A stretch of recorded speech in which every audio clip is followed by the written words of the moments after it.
My name's Adam Manaka and I'm the Financial Controller for Hi-Tec Oils. With our national capacity, we can now service Australian companies nationwide. Here at Hi-Tec Oils, we receive premium base oils and premium additive packs. Together, with our highly trained staff, we manufacture over 500 premium quality products. Hi-Tec Oils is Australian made and Australian owned. We know.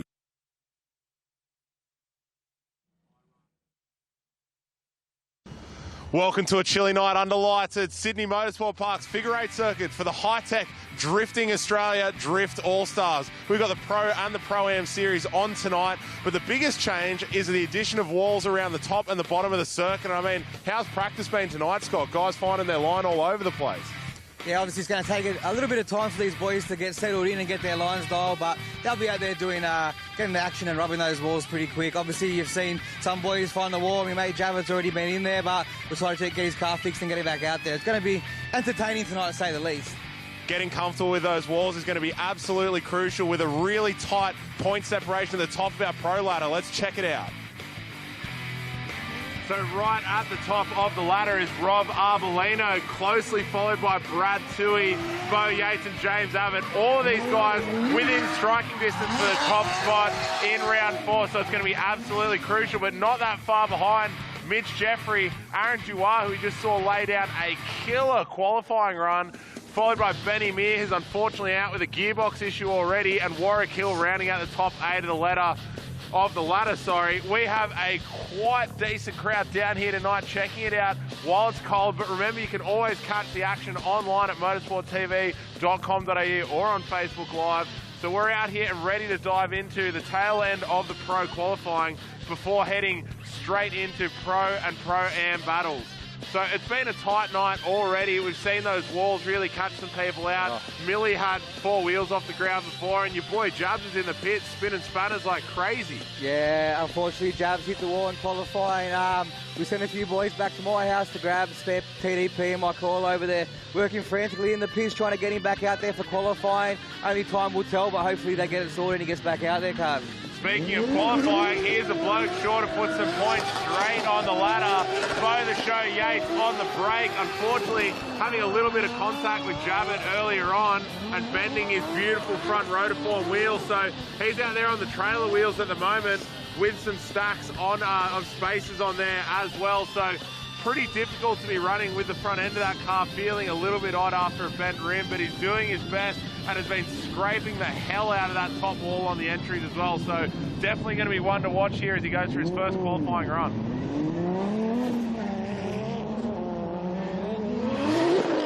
Here we go. Bo the Show holding nothing back on this first run. Nice and wide on that wall. Exactly what the judges want to see. Comes through the S's. Tight on those cones. He's sharp on the clips, isn't he? This thing changes direction so quickly, and with that much power on tap, once he's on it, it's like a rocket ship. 100%, mate. Nice and early. James Dean Martel over here going off his lead about how crazy that entry was. Bo, man, absolutely turns it on. We're not sure if there's a tyre debeater there in the rear. He's hopping around a little bit.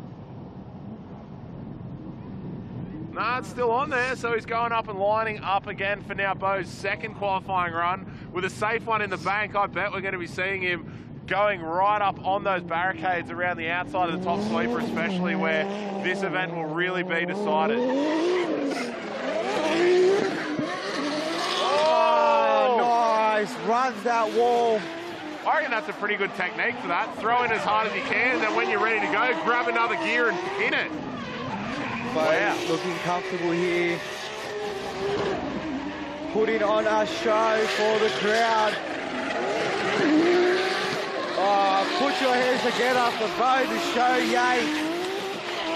Showing why he is always at the pointy end of that qualifying field, Dave. Yeah, that's really throwing the gauntlet down for everyone else here. This is how you run the wall. So really serious run there. You know, even after the finish line, Bo just stayed into it and smashed those outside walls there. So that is what we're going to be looking for. Everybody else in the field taking note. ready to chase. That being said, though, we've seen some people really slaying that outside clip. I mean, Isaac Gett is one that comes to mind, who's running in both Pro and Pro-Am. But we're going to dive into, you know, the pointy end of the qualifying tree now. So there's going to be people eager to cement their place at the top of that and get some easy runs in the battles. That's it. Next up, we got Brad Toohey sitting second in the championship, coming out now. 21 points behind Rob Abellino. Let's see if Toohey can get out there and put it on the wall. But like you said, every lap the boys are getting, Dave, they're getting more confident with that wall, pushing out a little bit wider. And I think by the end of the night, we're going to see plenty of action. Let's take a look at Bo's last run now. Just gets so tight up on that wall there. And you see that smoke show, you can hear he's actually grabbing another gear there to use that wheel speed and pull him out of the wall that he's just thrown himself into. So that's really the sign of experience here, of, you know, having a lot of time behind the wheel and driving close to walls, and it just really shows. Oh, following this replay, we're about to get another special treat here. Our boy, Scotty Chambers. Now, this car's been living at your place for a bit, right, Sham? Yeah, Scotty hit me up not long ago, interested in the series. I said, mate, if you commit to the last 3 rounds, I'll help you out. So we got him to Melbourne. I towed the car back for him. Unfortunately, he had some dramas in the last round, destroying his harmonic balancer. Didn't get to compete. We got that fixed up. He's out here tonight, ready to put on a show for the crowd. His little 1UZ supercharged KE70. Let's see what he can do. Here comes the noise. Nice, Scotty on the foot brake, trying to get out the he's having a few problems with that car tonight. When the intake temp is actually shutting off the car. He said he's going to just try to drive through it. There's nothing he can do now. Try to put on a show for the crowd. It's exactly what he's doing. Tell you what, though, how much grip is in the back of this little Corolla? That's it. That's better, Scotty. Nice and wide. Yes. Put your hands together, guys. Only done a handful of laps on this track and putting it on that wall. This is the definition of coming in hot, coming straight into the Hi-Tec Drift All-Stars, diving straight into Pro, getting this Corolla out on a track he's never driven before, with walls that no one else here has ever driven before, and slaying. Mate, well done. That was a good end of the run. A couple mistakes coming off the wall the first run around, but that was good. For a first qualifying run, he's got the points in the bag. Now it's time to show it up. Let's go, Scotty. Oh, Scotty Chambers! Wide on the wall, runs it all the way around. Can he hold it together for the rest of the run? Putting on a show. Get out there wide, mate. Good, looking good. All he's got to do is hold it up and straight. On the mark! Put your hands together, putting it all on the line. Scotty Chambers, wow. Oh, mate, the way I want to describe it behind the wheel is something that I can't really shout out on the live stream, but what a legend. Mate. He's coming through here. Let's have a look. Nice line through here, Dave. You can tell he's pretty low on the pressures on the back. Look at those tyres bouncing around. And then on this switchback here, I don't know if he's hit something or whether it's just a straight up DB, but as he comes through that dip, bang, you see all the air coming out of the tyre. Early on the wall, hits it, keeps into it. Hits both of those noodles at the bottom as well. I mean, that is the sort of commitment that you need to have to qualify high and finish high on this, and that's what we're expecting to see in the battles. Lots of, you know, aggression and throwing in against those walls, because if you back out, you're probably going to end up in a worse position than you started in. While we wait for the next qualifying to get on, be sure to get on there and follow your Hi-Tec Drifting wherever you can get it. They're on Instagram at Hi-Tec Drift AU. We've also got Hi-Tec Drift Australia on Facebook, and you'll get the behind the scenes and the updates also on Twitter of where these drivers are through the week in the lead up, you know, following the point standings, all your latest news on what's going on with the series. So be sure to get around that and follow what is happening. But for now, we got the live stream out on motorsportstv.com.au and also the Motorsports TV Facebook page. So give it a share, get up it, or even if you want a close look at the cameras, get it in your lap while you're up at the stands.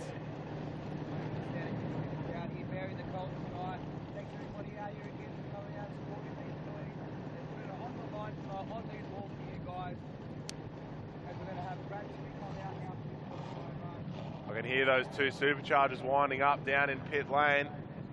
hopefully coming out. He's been up here picking the brains of the judges the whole way throughout the night, asking about that outside clipping zone, where they want to see him on the wall. So Tui's really got a technical mindset about him tonight, and it has his eyes on the podium. Yeah, that's it 100%, Dave. Tui last year, dramas coming into that last round, didn't get to drive his own car. Unfortunately, was leading the championship and got knocked down the top 6. So he's hungry this year to fight. In his way is Bo Yates and my man Rob Arbolino. Looks like Javid's moving, but I don't know if it's moving to go on the trailer or moving to come out for qualifying. Mate, if it can drive around and drive onto the trailer, then it's enough to drive through qualifying at least. Come on, Jabs, we believe in you, baby. They would have been working hard, those boys out there. Here he is. Brad Tui. Oh, laying it on to the boys. Yes, did it! That was a deep burnout there from Brad Tui as we head into the top end of the pro qualifying. So Brad Tui, our second last qualifier behind Rob Arbolino, and these guys obviously looking to get in some points and find themselves up towards the top of the ladder. Hold on. We'll also I see Jabba coming out. Yeah, the Jabs. Could this be Jabba coming around? Saw you drive him down. Jabba, it is all good. We got word. The boys did it. Well done, JK. Let's see if Jabs can get back out there. That is killer. Changed the whole front end in that car. Coil over, 10-piece suspension, in the rear bent arm. And wow. How's that for JK? You know, had bad luck down at Winton, then snapped the cam earlier in the week, but he's here to spin Spanish for the boys. Tui's car, very grippy, but doesn't sound like it's healthy then. Let's see what he can do for the rest of the lap. Gee, that thing just cooks as soon as he stands on those two superchargers, round it up. Tui's car not sounding too healthy here, Dave. Yeah, possibly an ignition issue, but he's staying into it. There, but obviously Tui's car having a few dramas. I spoke to him earlier in the pits. They changed the computer and it wasn't running exactly the way he wanted. He had his spare, put that in, wasn't really working either. So he's just trying to get through tonight. As you can see, the boys, yeah, Jabs and Abs ready to come out. Well done, boys, getting that car sorted. Abs is focused, leading the championship. He's hungry for it. A few changes after last round. Unfortunately, did the power steering pump and the water pump in Winton. All new stuff in. He is fired up, ready to go. Tui, a man that I've heard a couple of times say that he'd rather throw rods than throw a championship, so he's going to be out there and driving through it, regardless of what that motor is doing.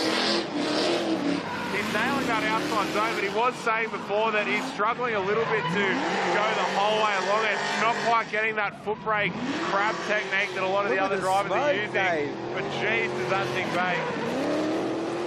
Oh, a couple of lean flames coming out the back of it. Not sounding good at all, but put it on the line for his championship and for you guys here and people at home. Tell you what though, you block your ears and just use your eyes, and that was a quality run from Brad Tui. We'll see what the judge has to say, but yeah, obviously his car not sounding too healthy, as you can see. Here we go. Hey! For those of you who didn't see it before and are wondering why we're so excited, James Abbott went up the wall before, ripped the entire left side suspension out of this car, and now it's back together and ready to roll. That's a gun effort from the boys down in the pits, running back to Shembry's house, getting those spares and getting it running again. So I'm hyped to just see Javid out there and driving. We don't give up. Javid's just obviously seeing how it steers, like different rims on it. Oh. So just going through, having that quick testing, and then when he comes to the line, he will be ready to qualify. He'll be right, mate. He's a seasoned veteran. He'll Tell you what, there's a lot of positive camber on that back wheel. But whatever, it'll be grippy. Look at the rear wheel is cambering hard. Yeah, wreck both of mine. Here we go. Man, Adam telling us that he's borrowed wheels off... Jabs, look at the loft. Jabs borrowed some wheels off Benny Mears, and as a nice guy he is, just put Benny Mears on the inside wheel so he won't put it into a wall if he does. King of the bake on the brake.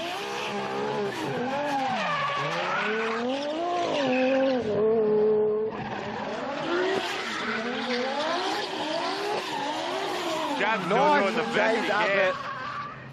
You can see that rear end's going to be getting a few adjustments as they come back into the pits, but it's just a really good story that James Abbott managed to at least get through and qualify, because unless he was able to do these 2 qualifying runs, he'd go on the trailer regardless of if he was able to fix it. 100%. As you can see, that rear wheel, positive cambering a lot. Out here for qualifying, just trying to lay down a run, and then they'll get back in the pits and they'll fix it up. Nothing like an eye lineman, hey? That's it. Put it on a show for the crowd. Not letting that wall scare him one bit. He's been up that thing tonight already, and he's probably going to put it up and again. Possibly in a bit more of a controlled way, though. You know, maybe just a little bit of bumper, this, that.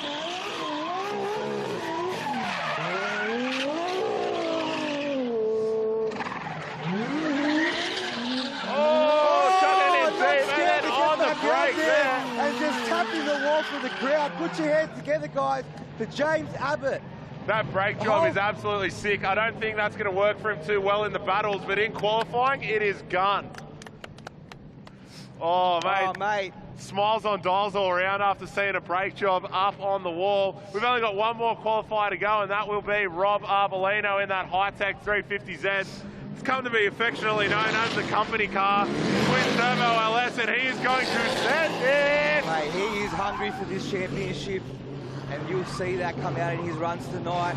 Getting a lot more comfortable in this car every time he drives it. And let's just see what he can lay down, Dave, huh? Rolling around now, getting right up on that wall and having a good look at it. I'm going to tap you a bit later on, he's thinking.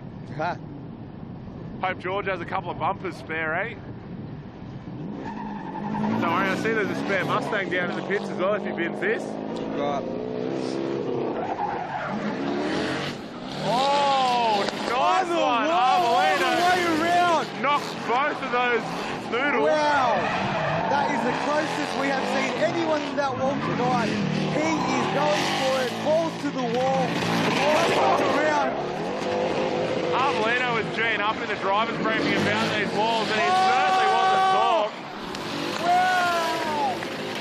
You can see why he's our championship leader so far. Mate, put your hands together, tagging that wall the whole way around as we watch the replay. I'm excited, Dave. This is getting to be a good Even night. from the initial tip-in, he is just right there he's on the wall. all the way around. Wing through both of those noodles, coming round, hitting the bottom section nicely as well. And you know what? If that's what he considers a safe first qualifying run, what the hell's he going to do on the second one? Oh, we can only wait and see as he comes around off the line. Let's go, Big Robbie. Oh, he's done it again. Oh! A bit of handbrake holding it out there. Really, that first run was probably a bit tidier there, but that's all right. He's got points in the bag, and now he's just playing around. Mate, that's it. Oh, he's hit that one as well. He's just walling everything.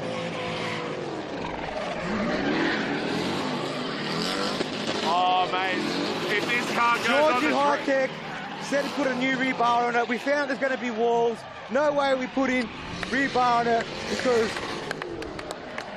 Mate, if this car goes on the trailer tonight in one piece, I'm going to be genuinely surprised. Mate, he is fired up. Wow. We were all a bit nervous about what was going to happen with these walls, but if we see action like that throughout the night and into the battles, it is sure to be one hell of a night. Oh, there's the tap there. That was a big tap. Yeah. Solid. If it was enough to change the line, but he just stayed on the power. Yeah, DW, it's all good. No stories over here in the Matuk's car. Where's the 60-pound, bros? I want to see those two turds pushing it. As Glenn Ormrod stages up in the pits for Pro-Am. What a qualifying we had then. It was a bit slow to get off, obviously everyone getting comfortable, but at the end of the pointy end of the field, wow, Dave. Rob Arbolino just absolutely rubbing that rebar the whole length of the wall, destroying that car, loves it. Yeah, so we will crunch the numbers shortly and tell you the qualifying order there. Oh, and just got the confirmation anyway that Rob Arbolino is our top qualifier. So with the pro qualifying out of the way and the pro-am out of the way, give us a wave, Camo. Hey, come Woo! on! Hello, little Archie, mate. Hello, Archie. Hey! Good to see him back out here supporting. He's getting his car ready for World Time Attack. Unfortunately, couldn't make it tonight. Would have been great to see that Link ECU S15 that did 100%. take out the round down at Winton, possibly saving that rear bar. Needs to nut up a bit, mate. I mean, we've seen some other cars here with the walls, but, you know, whatever. That's cool. You do you, mate.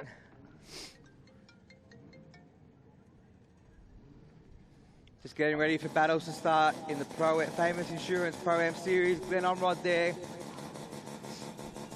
Let's have a look at Rob Arbolino's first qualifying run to get in that top spot. On the wall, all the way around, knocking the noodles off the wall. Watch the aggression through the switch.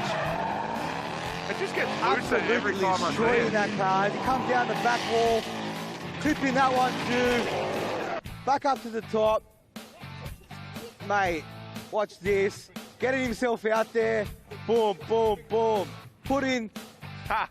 He was worried in the driver's briefing, oh, no one's going to be able to see the noodles, bro. I'm going to be baking too much. No one's going to be able to see me hit the noodles. Yeah, well, we can see it, and it is working. Scores in, guys. Rob Arbolino, obviously top in pro with a 94. Not far behind him, but Bo the Show Yates, the 93, followed by Aaron Dubois, stepping up into the top 3 qualifying. Yeah, his best all season with an 87. James Abbott getting up there, even after all the dramas. 4th position, 84 for Jabs.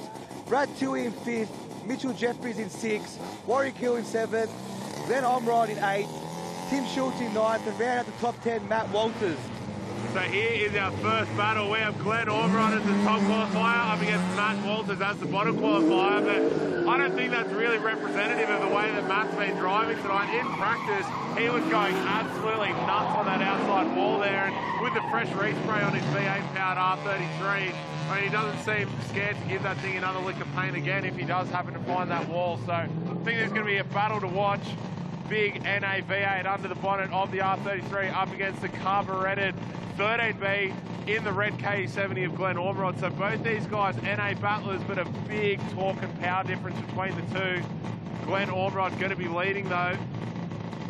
Some serious commitment from Glenn in all of his driving thus far in the series, and you know, laying bumper on a lot of that section in the top and the bottom on the outside wall. So he's going to be one to watch out in the lead and also in the chase. Walters taking that shallower line there, but absolutely on the door. That's a nice chase for Pro-Am. Going that little bit wide there and just a step or two behind Glenn, and that's where the gap opens up on the bottom straight there. Matt just blazing away while Glenn puts that power down and goes that firm out to the wall there as well.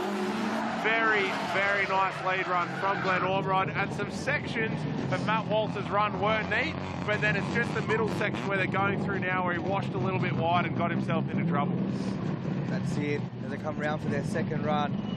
Obviously, Matt Walters wrapping his car since the last round, stepping up. It's only his first season, remember, and he is showing that he'll be here and be one not to be messed with. Nice bright green there. Yeah, Drift Angry, certainly both by name and nature. He's getting up it. There's the tip in. Nice! Right along that outside wall there.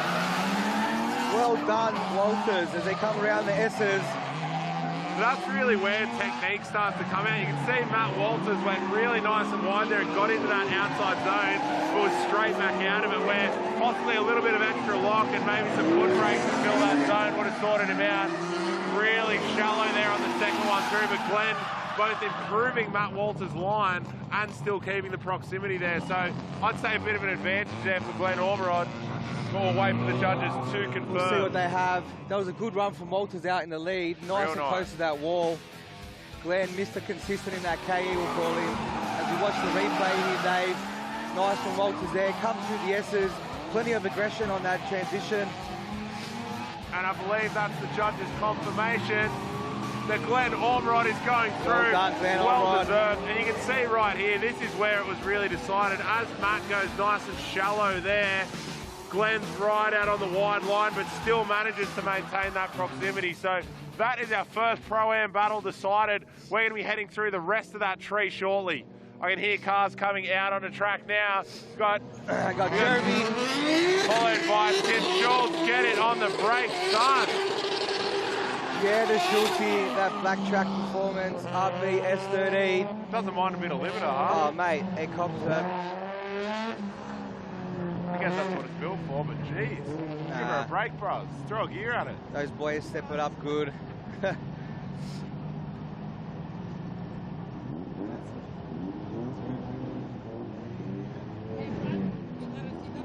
And we're going to head them off. We've got James there, Martel up here. I think we need him on a mic.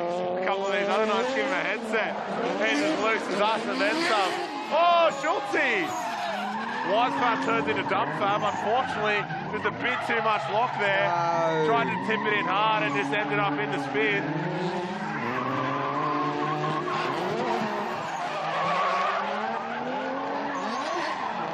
So that's a bit of an advantage there for Jeremy, which will be to his advantage heading into the chase, whereas for Schultzy, he's really got to show it up or have Jeremy spin behind him to even be a chance here with Pro-Am. But it's such a shame. He qualified unreal up in that second position, I believe.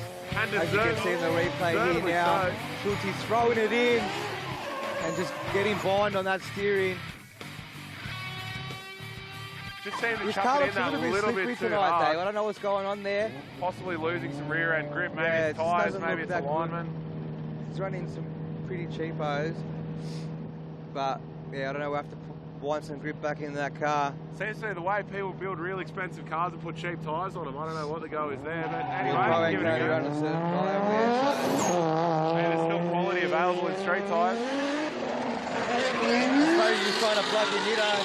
There we go. Schultzy put it on the wall after making that mistake in his lead run, chase run. Yeah, something going on with his steering. Schultzy getting through it though. He's getting away and you know, nice on that wall there. But Oh, Jeremy just having driving the straight. advantage. Oh, no. Oh, how good was the wall rub there for Jeremy? I don't know how intentional that was, but damn, it looked impressive. Really nice chase run there. Jeremy, you know, having a couple of straighten ups here and there, but with Tim spinning beforehand, it's going to be on the judges which way it goes.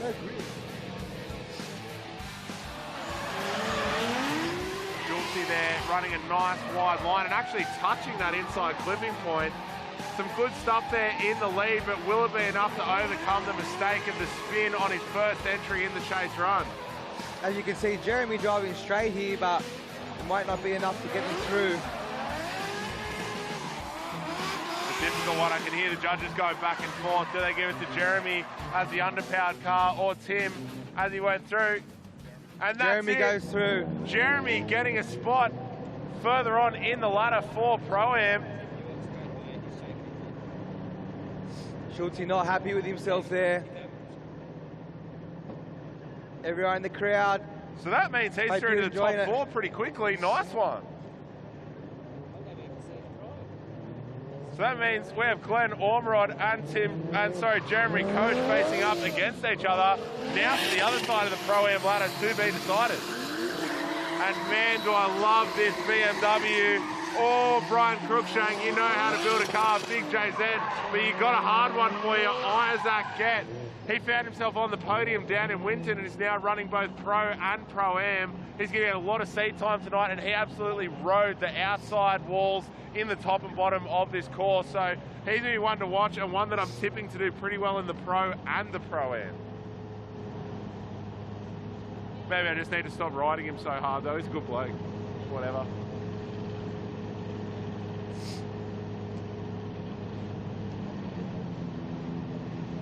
On the line waiting for release. Isaac Gett will lead Brian Cruikshank. Some sort of JZ under the bonnet there. Couldn't quite tell because those rocket covers were beautifully smoothed and painted. You know, it is a gorgeous looking engine bay in this BMW. Very well presented car. Isaac Gett bringing it around. Oh, Isaac putting it on the wall. He's a naughty boy, but Brian Cruikshank right on him. This is Brian's first round, and he's not letting Isaac get away from him. That immaculate BMW. Brian's got a wheel on him, eh? He can drive pretty good. sitting his car on the craziest limiter you have ever seen. Oh, there's a straight. Oh, Isaac just getting comfortable. How about the limiter from Cruikshanks? Wow. Savage. Mate. And they come back around for the replay. Look at Isaac just looking comfortable, getting it out to where the judges want it, coming through the S's, nice and tight on those bollards, coming down to the bottom wall, getting out there. Isaac's just looking comfortable in this car. Every round he drives it. Let's spin him around and let's see what Brian can do in the lead. Position switch. Brian chasing really closely, so Isaac will have to dial that proximity up, but he did seem to have a better line as well, so I'd say there's a slight advantage towards Isaac Gent currently. Brian tipping it in. Isaac just better in Brian's line and running the wall, but that might leave him behind here. He's diving in through the infield. Isaac has to get up on his door here. Not make any mistakes. Slightly.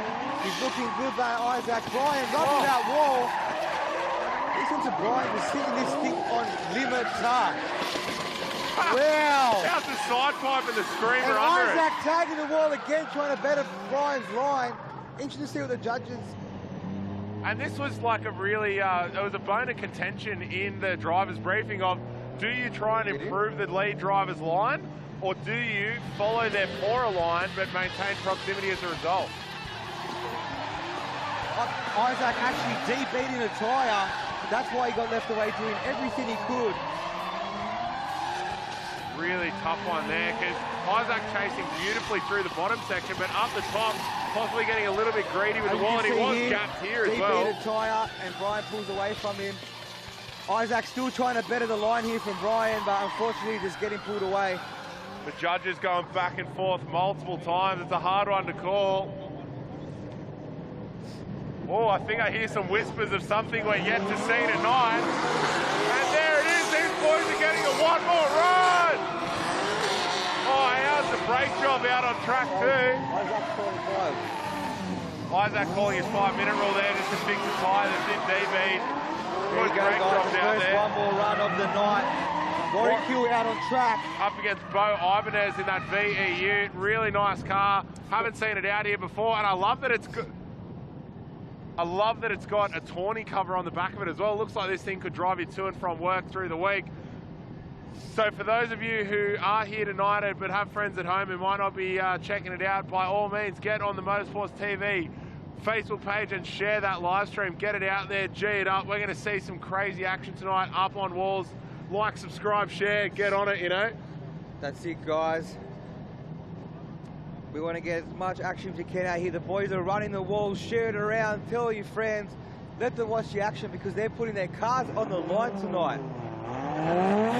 We'll jump on the live stream shortly and get some shout outs going on. Everyone watching, thanks to everyone watching. Warwick Hill comes around.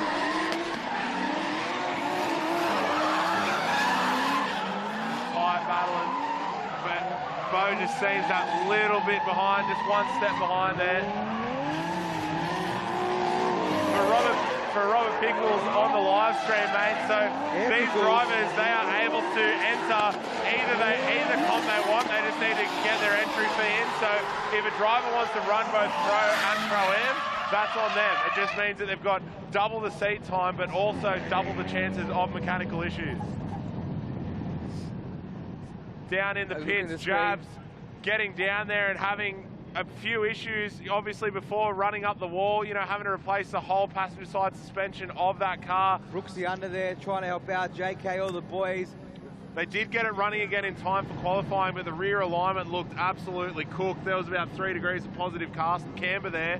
So they're under it, they're spinning spanners, they're doing the best eye alignment they can, and gee, they got a couple of pairs of eyes out there, so I'll imagine they'll give it a red hot go, and Jabs will be up there fighting it out for a bit of a podium finish. They'll get it sorted as we go around.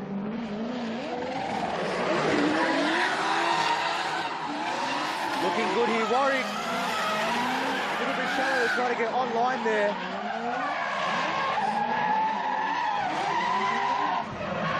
Really? Oh! Keep it pinned, mate. Yeah! Wow. Unfortunately there, looking, oh, Warwick has hit the wall. a bit of a touch for Shivy, right, mate? I like Bo's No, they hit each other. They did hit. I think Bo might have come in and clipped him there after staying on the break.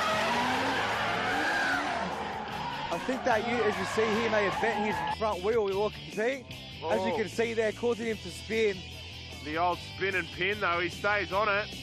Unfortunately, not good for his first competition here.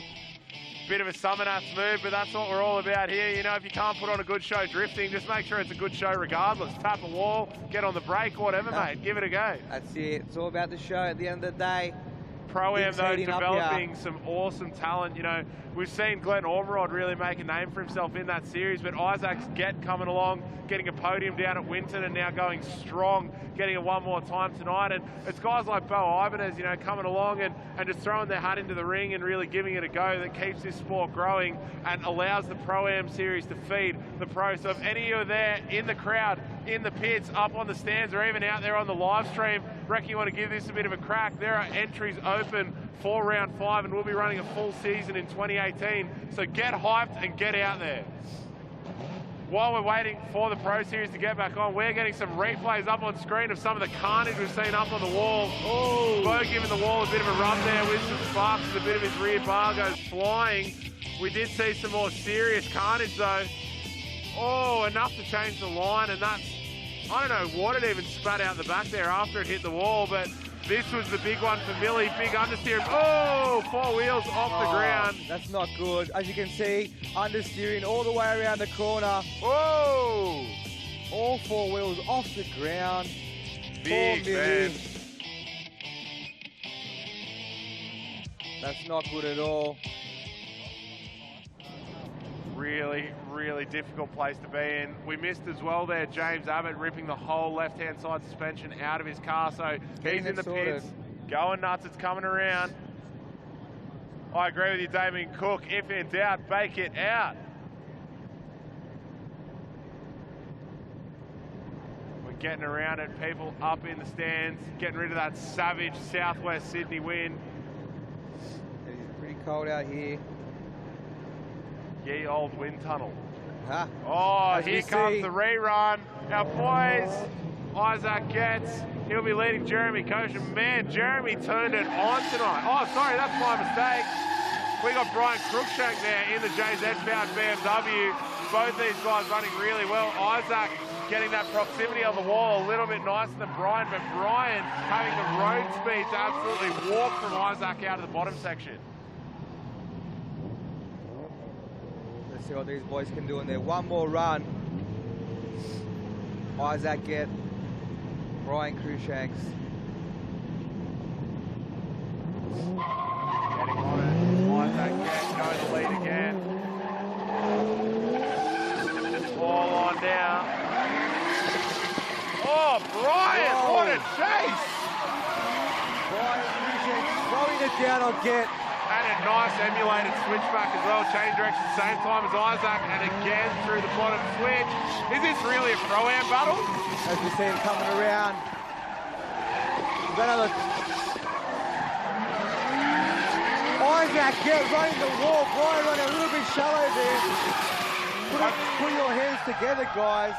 I think that's the only thing I can fault about Brian's run was cutting that corner a little bit through the sweeper. Yeah. But he was so close, and both these guys going wide around the outside of the sweeper as well. That was a gorgeous run. Yeah. And really, I'm surprised that that was in Pro-Am. That was easily up there with the pro guys, smashing those noodles at the end of the wall there. There's some savage battling already. Mate, it all comes down. You need a good lead to have a good chase, and that's what Isaac gave Brian. Both these guys well and truly deserving to go through. I do not envy the judges. They're going back, crunching numbers, fiddling with clipboards. There's a lot of pens flying around here, a bit of argument.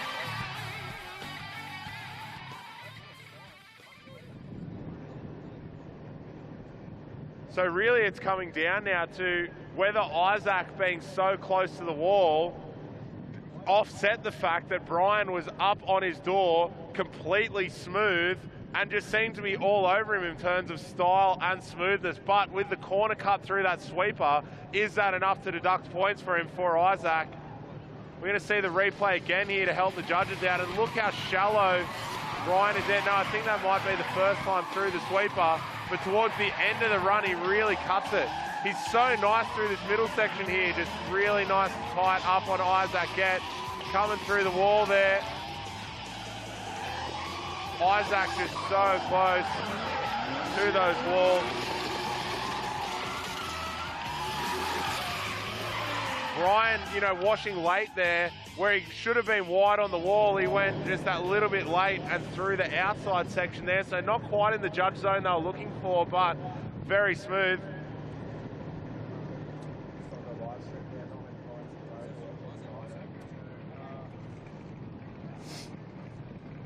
So we are here and watching your comments on the live stream. G up, you got questions? You ever wondered around? You ever wondered what Shembry wears? You know, jocks or briefs, whatever. Get uppers. They usually wear nothing. There you go. Answered his own question. Give us another one. But yeah, get on the live stream, guys. Share it around. These boys are putting it to the wall, and obviously girls this weekend. Oi, Murph, when are you getting your car down here, mate? Love to see it. So we do have the Pro-Am Series being deliberated now. Did we get a result from that, guys? Isaac Gett goes through. Isaac Gett, yeah, awesome. Really nice drive there. But I tell you what, Brian Cruikshank, well and truly deserving a round of applause. That was such a tight battle, and he's going to be a guy to watch through the rest of the series here. So I hope he comes back. Gorgeous JZ-powered E46 nice. BMW. Immaculate under, inside, and outside. You know, really, really cool car, and we hope we're going to see that tight battling throughout. Oh, we got Damien Cook online. Oh, Bellinger, hey, go, mate. Is that Cardsy down on the wall there, mate? We got some boys around. Moustache game strong. Not even trying to grow his, haven't had a shave, as you can see.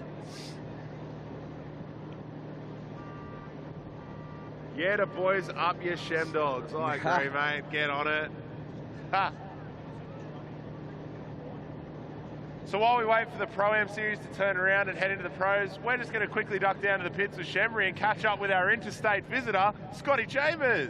I'm here with Scotty Chambers, guys, all the way from Tasmania. Mate, last round, a bit unfortunate, had some bad luck, some of that harmonic balancer, but you're back again here, now round 4. We've made a few changes to the car. How are you feeling out there? Yeah, good, mate. Good to start the first session then. Couple little gremlins, but, you know, happy with it. Yep. Just here to, throw down with the boys and have a good time. It's going to be good. Yeah, well, it's good to come here. Obviously, coming all the way from Tasmania, it's a big step for you.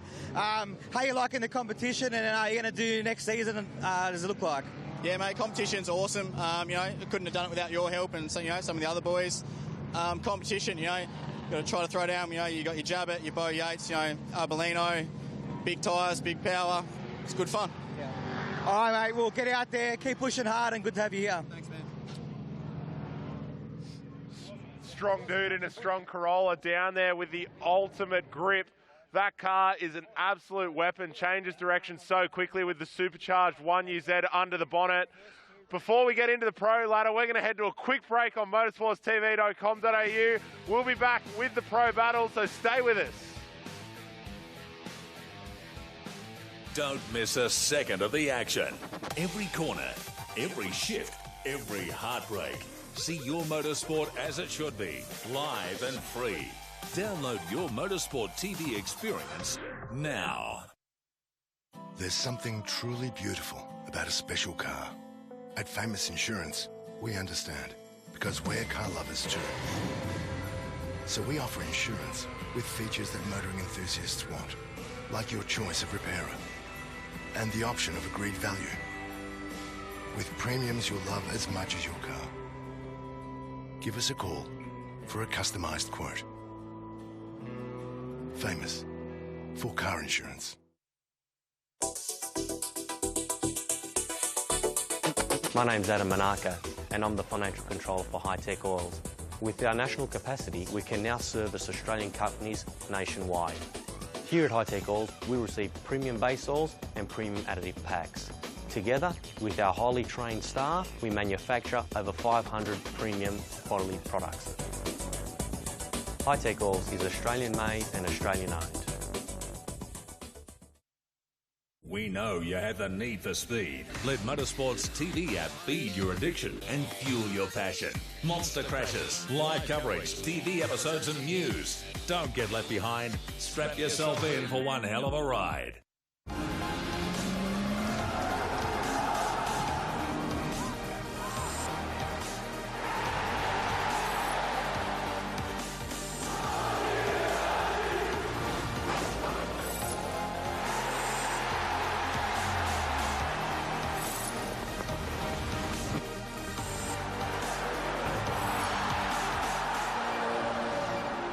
Achilles, tire you can trust.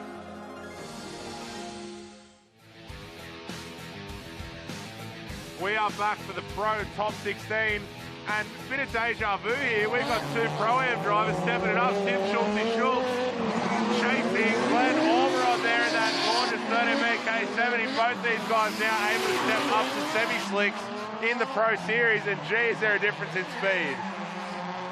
Schultz struggling a little bit with grip in the Pro-Am.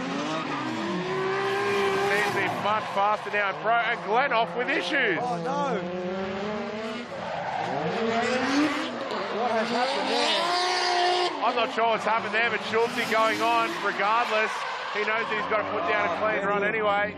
Not good for Glenn. He was doing so good then. Seems to be there, just a little bit out of action. I don't know. Oh, it's back up under its own power. It is rolling. Oh, it sounds like making noises.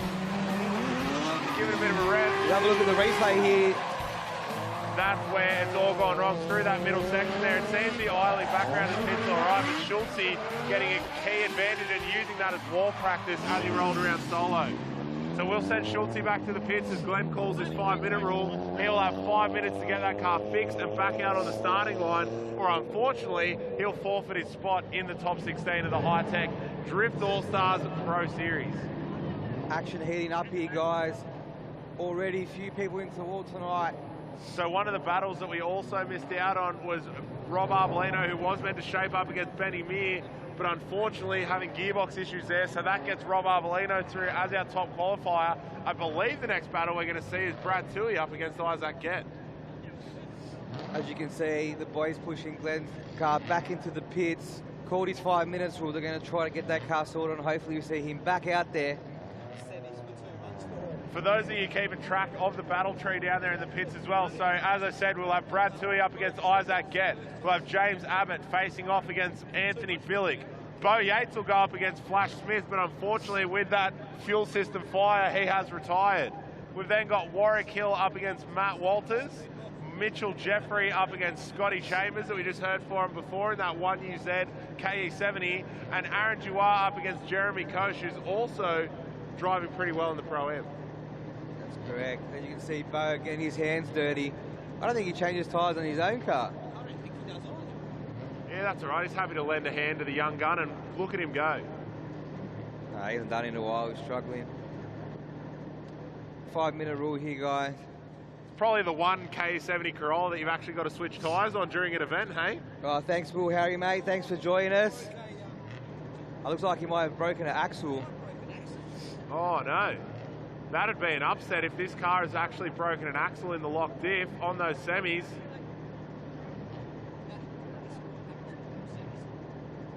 First time for Glenn there running the semis, and obviously his car did not like it.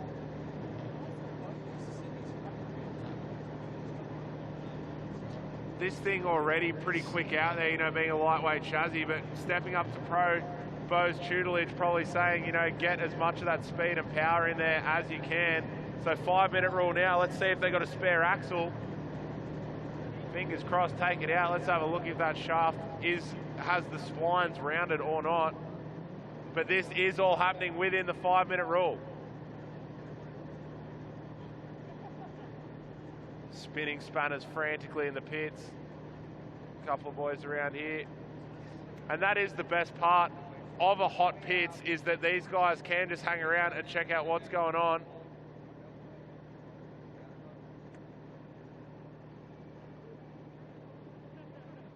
Bo getting in there. You can see Glenn in the background there, just trying to keep his head in the game.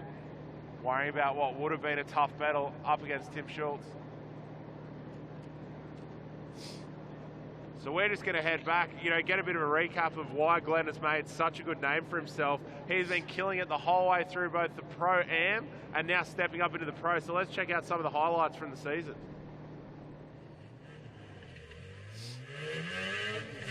Such an immaculate K inside that car. Oh, yeah, that cage is gorgeous. Look at that, nice and tight with Glenn.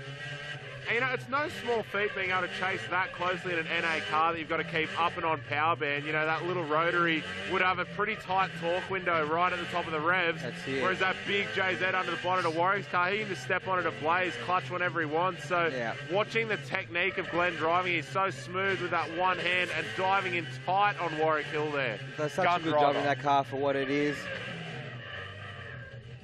Emerson, it is cold out here, mate. Matt Grice, live action. We're getting there, mate. Still in there. It looks like they're going to try bang this axle out. Yeah, tighten it on there. One of the old home tricks there. You tighten the brake drum on back to front and you give yourself a handle and a slide hammer. Yeah, there he is. Dad's done it a few times, mate. Pro at that. Grice. We'll check back on Glenn Ormerod's car, but first let's talk to it's broken. Let's talk to our top qualifier, Rob Arbolino.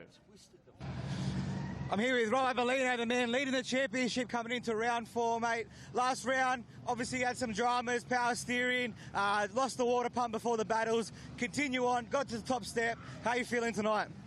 Yeah, well, like I said, I'd rather forget last round because that's not what we want to go by, but yeah, tonight feels good. We didn't get much testing time in the car and the track's changed up a bit. There's concrete walls thrown out there in the middle of everywhere. So I guess we'll just see how it goes and, yeah, hopefully keep the top step by the end of the night. You just went out for your first practice session. The car looked on song, plenty of bake. How did it feel behind the seat and how are those walls? Yeah, it felt good. Like, I'm pretty much getting used to this car and this track. It's the same thing every time. The walls throw a bit of a curveball in there because the car's so heavy. It's pretty hard trying to keep it off there. It's fine now. We'll see how it is by the end of the night. I can't guarantee anything, but we hit. All right, mate. Well, good luck tonight. Hopefully you're back on that podium and on top of that top championship still. Thank you. Mate, he is absolutely hyped and driving so hard tonight already. Rob Arbolino getting closer to that wall than anybody else we've seen. Top qualifier, and he's got to buy through to the top 8, so he's going to be one to watch to possibly cement his lead out in front. Here comes Brad Toohey. Oh, dropping it for the boys. That twin supercharged V8 not sounding particularly healthy. Whoop, Isaac Gett just went to do the brakey, and it did more of a brakey. Oh. What happened?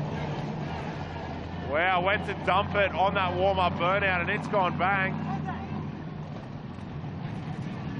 Oh yeah, he's doing a dead sign. Sounds like engine.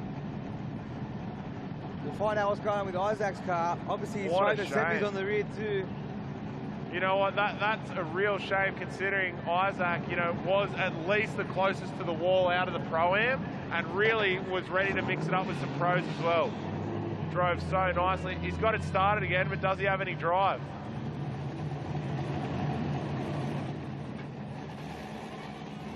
Sounds like possibly a rear axle. Doesn't sound particularly happy though.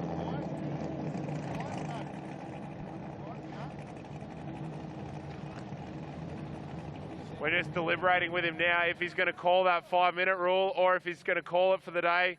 What a shame with that DBS tuning, East Coast Tyre and Auto car.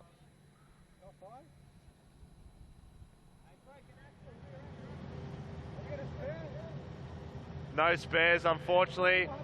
If anybody in the pits has a spare axle for an R33 Skyline, please meet the white R33 down under his pro-looking marquee. Ready to rip it out, chuck another one back in. It'd be such a shame. Isaac drove so well tonight so far.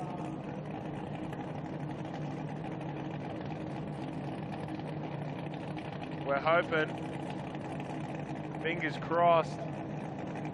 Looks like recovery's coming around now. So Brad Toohey possibly getting an easy way through to the top 8.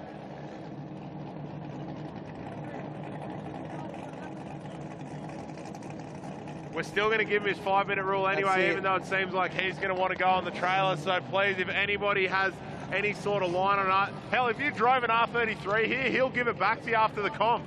We'll rip one out. No worries. That's it, get it sorted. Anybody in the pits, help out old mate Isaac. He has been on fire tonight. Mate, actually, anybody here with an R33 that's got a lock diff in it, you can drive home on one CV, DW. You'll be right. Someone here's going to have an axle, rip it out of any car. Walk through the pits, there'll be somebody. What do they share with? They're R200, but they're a weird length, aren't they, in the 33s?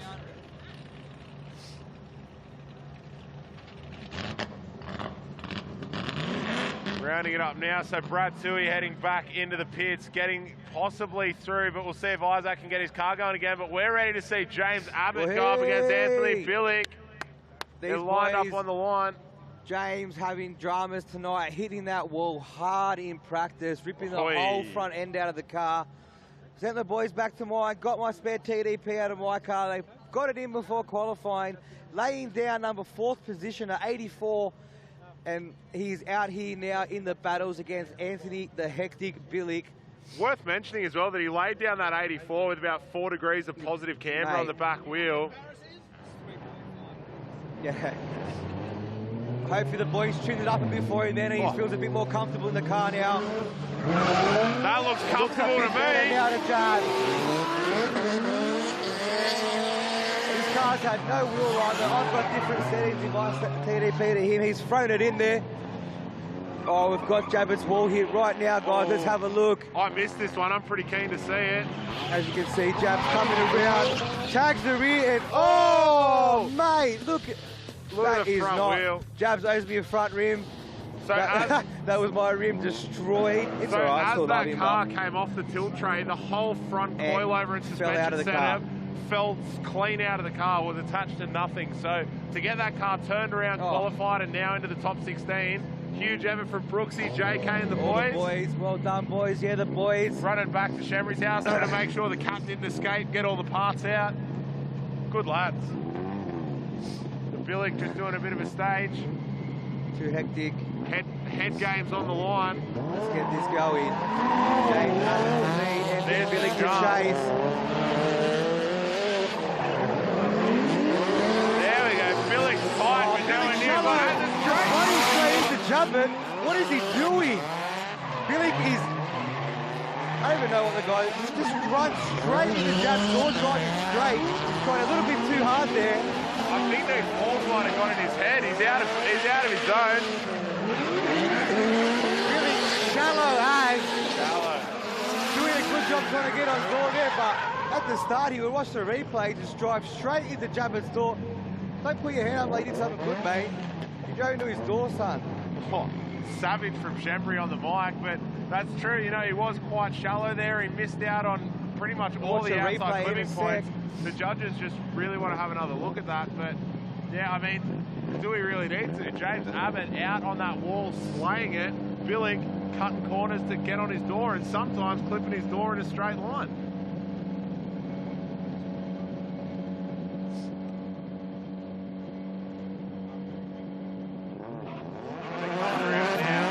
Billick now in the lead. Let's see how much he can fill up that outside zone and how deep he goes into that wall. Just run that same shallow line again. He's just running the same shallow line again. Yeah, what's the go? He's not getting out near that wall. As they come around. Jabs is with him, just absolutely 100%.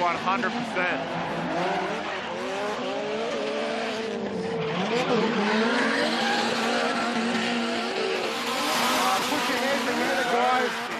Well done. Jabs doing everything right there in the chase run. Anthony Billick getting it together at the end of the run, but yeah, unfortunately in his first throw into the sweeper was nowhere near that wall where they want to see it, and his lead run drove straight to Jabs' door. We'll get a replay up of that. Replay up on the big screen now. As you can see here, Billy comes around shallow, just straight, just driving straight, and then boom. Pretty much clipped him then. It was a really messy chase run, and then combined with the fact that he got nowhere near the wall in his lead, I think that's a pretty obvious one for me. We'll wait for the judges to score. Billy tried really hard, but unfortunately just not getting out wide. I mean, ace for effort, but... As you can see here, Billy pushes nice and tight on Javid's score there, but just wasn't really enough. And that's it. The judges confirmed. Jabs goes through. Getting into the top 8. Well-deserved one there and clear cut. Put your hands together, guys, for these two. James Abbott getting through there. Fresh off a plane from South Africa, this car. Look, the car doesn't even drive straight anymore. It's cramping hard. Oh, that is a big crap. Keithy has had a big hit. Woo! That's all right. He's retiring soon. He can join his mate Treno in the car graveyards. Poor bloke. But it's driving and it's working for him, so, you know, if it... I was going to say if it ain't broke, don't fix it, but it is definitely broke, but he still won't fix it. Just give it a crack, mate. Mate, our boys lasted us a good 8 years of absolute destroying them. Jabs is through. Deserving it.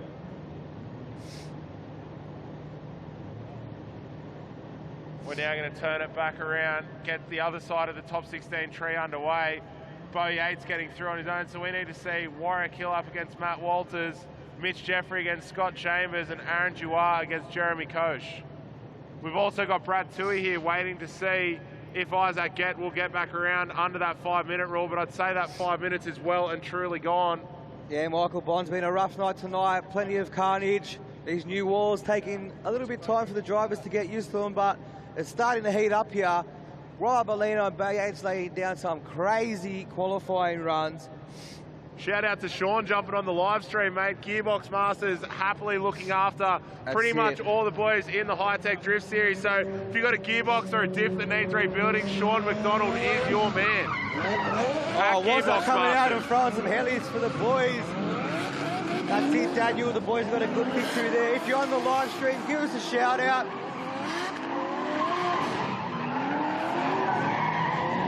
Warwick Hill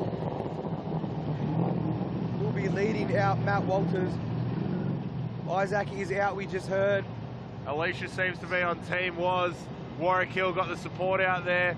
But Matt Walters has been driving really nicely tonight as well. He's been getting right up in that wall section, possibly not holding it out there as far as he needs to, but really driving nicely. So it is for our Pro-Am top 4. Both drivers at the moment. As Wazza comes through the S's looking comfortable. Take nothing away from Walters, he's there. Oh, a little bit of a bobble there, and that's one of the key corners here. If you get that wrong, the other car is going to walk away from you. How's the wall run for Warwick? Old mate Mitchie Lana, fresh off a IDC season, joining us here tonight. Well done, son. Killer work that year. Gone all the way to Ireland, building a new car in 8 days. Getting up there and finishing 4th or 5th in the championship. Good show, mate. Legends round the world, drifters. Wade Petherbridge, mate, your old BMW's out on track. He's doing a good show. Hey, we got a couple of people here from Ireland. G'day, Still Drake. You got Michael Bondi here from NZ. We'll see you in a few weeks, mate. The World Time Attack Challenge. Come back around now, that big, angry individual throttle body R33. Here we go. Nice wall run. The Wazza is there, not letting him get away from him at all. Just still washing wide there. That seems to be saying Walters been doing all night. But Waz is not letting him get away from him. He's hungry for this championship. I'll tell you a bubble there from Waz, but... G'day, Justin, watching all the way from Darwin, mate. I hope it's nice and warm up there because it's freezing down here in Sydney. Good run from both the boys there. Looks like we'll see Waz go through. Wait to hear from the judges, but everyone on the live stream, share it around, get your friends on it. The boys and girls are putting on a killer show here with these walls. How's this Hulk livery? I'm totally digging that from Matt Walters. He's an animal. Mate, he's stepping it up this year, and it's showing in his driving too. His first season in competition, and take nothing away from him, he'll be one to watch. I agree, Andrew. He can bake. He is killing it. Hey, Brooksy on the live stream from the pits, brother. Mitchell Doyle all the way from Darwin too on the stream. Thanks for watching, boys. Real series, Mitch Doyle. Tell you what, Jeffrey's there, concentrated. That's where all the business happens down in the pits. These guys eyeballing each other on the dummy grid. Scotty Chambers going up against Mitch Jeffrey. I got a word from Scotty Chambers that his car just doesn't want to compete again tonight. Yeah, Chambers. All the way from Tassie. We've already seen that he's willing to clip a wall on a track that he's never driven on before, so I'm expecting some big things in the battle. Thanks for watching, Hayden, all the way from Sydney. Heaps far away, mate. Let's get this going. Mitchell Jeffries to lead, Scotty Chambers in the chase. This is the top 16 Pro Series. And there's the release. Mitch Jeffrey jumping the line a little bit. Come on, Scotty, can't sleep on the start. That's going to hurt him early on, but he seems to have some speed, and he's catching. He is catching Mitch Jeffrey, which is incredible because that S13 has a lot of grip and a lot of speed. Scotty doing everything he needs to, but then a bit of a speed stall there, unfortunately. Copping some dirt. Mitch right out on that wall there, very nice. Yeah, unfortunately, Scotty's car having a few dramas there, but he's still going to, he sent me a message, he goes, I'm still going to put it all on the line, and that's exactly what I want to see here. So, Andrew Evo, under the bonnet of that grey KE70 Corolla, is actually a supercharged 1UZ V8, the 4-litre Toyota V8. Absolute animal. Some of you guys might recognise this thing from back in the day as Lloyd Smith's old Falcon Corolla. This thing's seen a bit of a revamp since then. Scotty Chambers got that supercharged 1UZ in there now, and it absolutely sings. Yeah, unfortunately the car's not running exactly how he wants it. Having some troubles keeping the car revving. He wants to dine him all the time. Let's see what he can do in the lead now with Jeffries in the chase.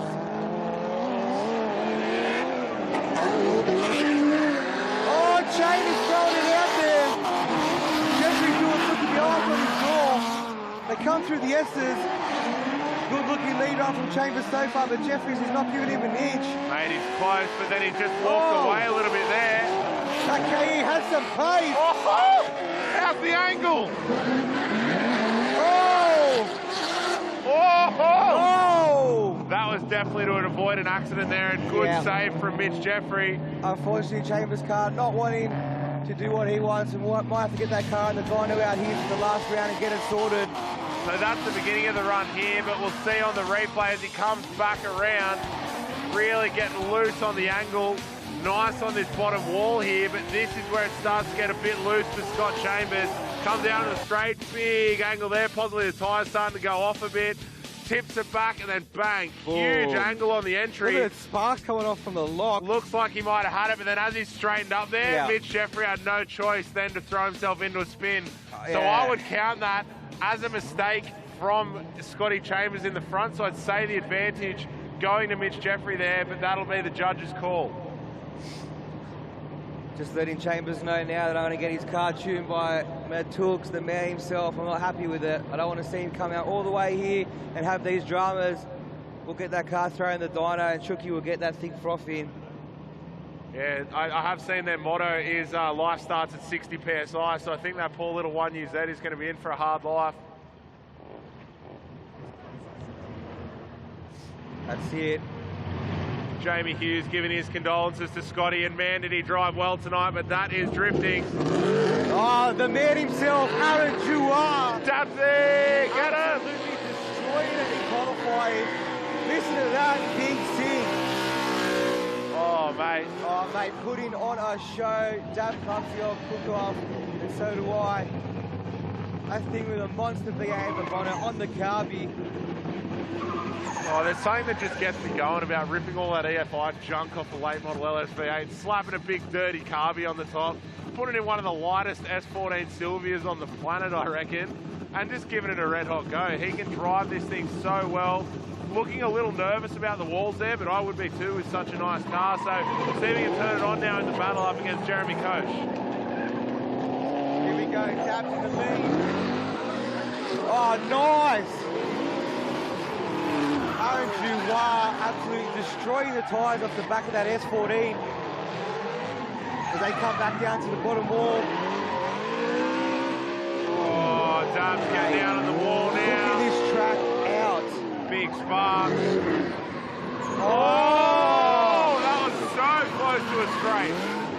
Pulling out Really? there so he didn't rub that wall, but take nothing away from Jeremy. He's stepping up to pro tonight. Coming in so hot on the entry there, and you can see him off the power trying to pull it up off the wall, and then bang, straight back into it, that big carby V8.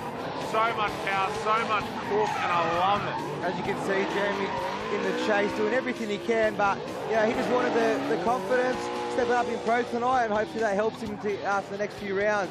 We've got Jeremy in the lead, Duarte in the chase. Nice. So angry. Obviously Duarte giving Jeremy a bit of a gap because he knows he's faster than him. He'll round him up here pretty easy. Jeremy, nice lead run, doing everything right. Look, on the wall, Jeremy, take nothing away from this guy. It's pretty much a stock 25. There we go, nice run by both the boys here. Well done. And Zach, I think that Put your last hands section together. of that run really answers your question. Duarte intentionally leaving a gap on the lead there because he knew he would catch Jeremy Coach throughout the run, and he didn't want to be backing off. He wanted to be as aggressive and fast as he could be. But yes, it's on the chase driver to really be on it and ready to jump. Oh, the Sanders in the pits. Mitch Money Sanders! Unfortunately, Jeremy getting knocked out, but take nothing away from him. Yeah, Well done, well done. Oh, we got Aggies online. Hey. Yeah, the Aggies. Propping up for the boys. We want to see you up here front. I know you got that VE in the shed and better be ready for 2018. Aggies will be frothing after the Tigers win today.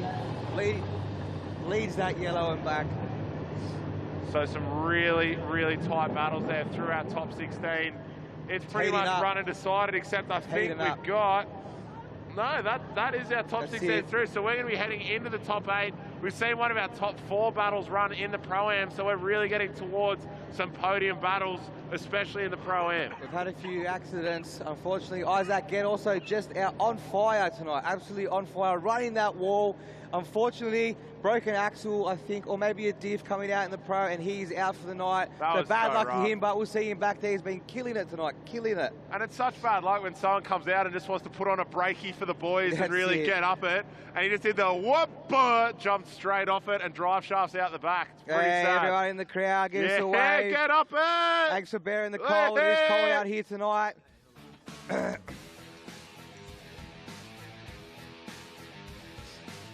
Oh, yes. While we're down there in the pits, keeping warm, getting hyped for the battles, we're going to have a quick break on motorsporttv.com.au. Don't go anywhere. Don't miss a second of the action. Every corner, every shift, every heartbreak. See your motorsport as it should be, live and free. Download your Motorsport TV experience now. There's something truly beautiful about a special car. At Famous Insurance, we understand, because we're car lovers too. So we offer insurance with features that motoring enthusiasts want, like your choice of repairer and the option of agreed value, with premiums you'll love as much as your car. Give us a call for a customized quote. Famous for car insurance. My name's Adam Manaka, and I'm the financial controller for Hi-Tec Oils. With our national capacity, we can now service Australian companies nationwide. Here at Hi-Tec Oils, we receive premium base oils and premium additive packs. Together, with our highly trained staff, we manufacture over 500 premium quality products.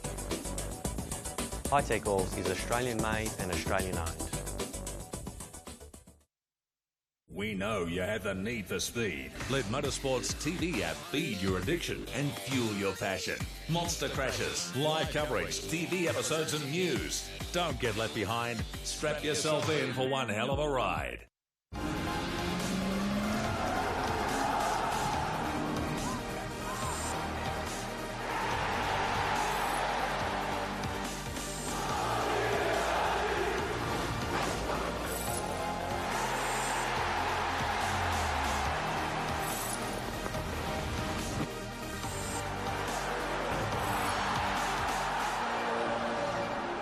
Achilles, tire you can trust.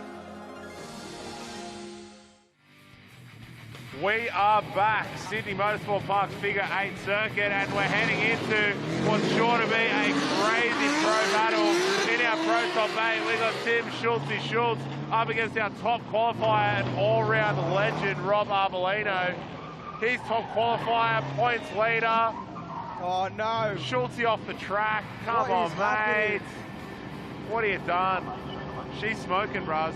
That's not looking good for Schultz. She's smoking. Maybe all that limbs. Oh, I think too much limbs for Schultz. He has sent him. What a hot headbutt. Yeah, good looking bloke. Good looking car, good looking team, good looking bloke. Unfortunately, the engine's not looking too good now. Justin and the boys at Black Tracks will get that thing sorted for next round, but get it singing again. Oh, James, Martle on that hot him. fire, just yelling at him to put an SR in it. Yeah, that axe, froth up, mate. Black and yellow. I got to agree, it either needs an SR or a better RB, you know, one of those single cam ones.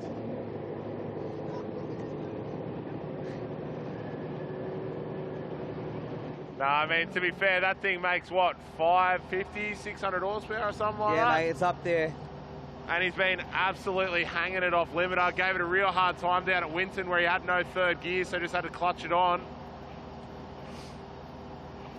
Oh, Schultz, definitely the best looking guy out there, Brooksy. Shout out to Adam Bellinger. Oh, I don't know, mate. You'd give him a run. You'd give him a run for your money if you'd enter a car, Brooksy. Ahoy! We have to get Bellinger to get his BY out here and throw some tyres down next round in the downtime. We're just watching Schultz get towed off the track. While we wait, let's head down to Bo the Show Yates. All right, guys, I'm here with Bo the Show Yates, mate. Last round, just after qualifying, obviously that diff, you didn't get to compete, not the way you wanted to happen. Back again now. How's the car? Yeah, I mean, we've had a shocker of a year. I think last time we were here, I had a problem with the gearbox, and then I went all the way down to Winton, Victoria, and broke the diff. And then I've come here tonight and actually ran up the back of James Abbott in practice. So the car's got some the wheels that I actually put it on the trailer with. But listen, there's a few changes to the track tonight, and they put the walls right on the edge of the track. So it's definitely different, but it adds another element, and I'm just really looking forward to getting out there and having some battles.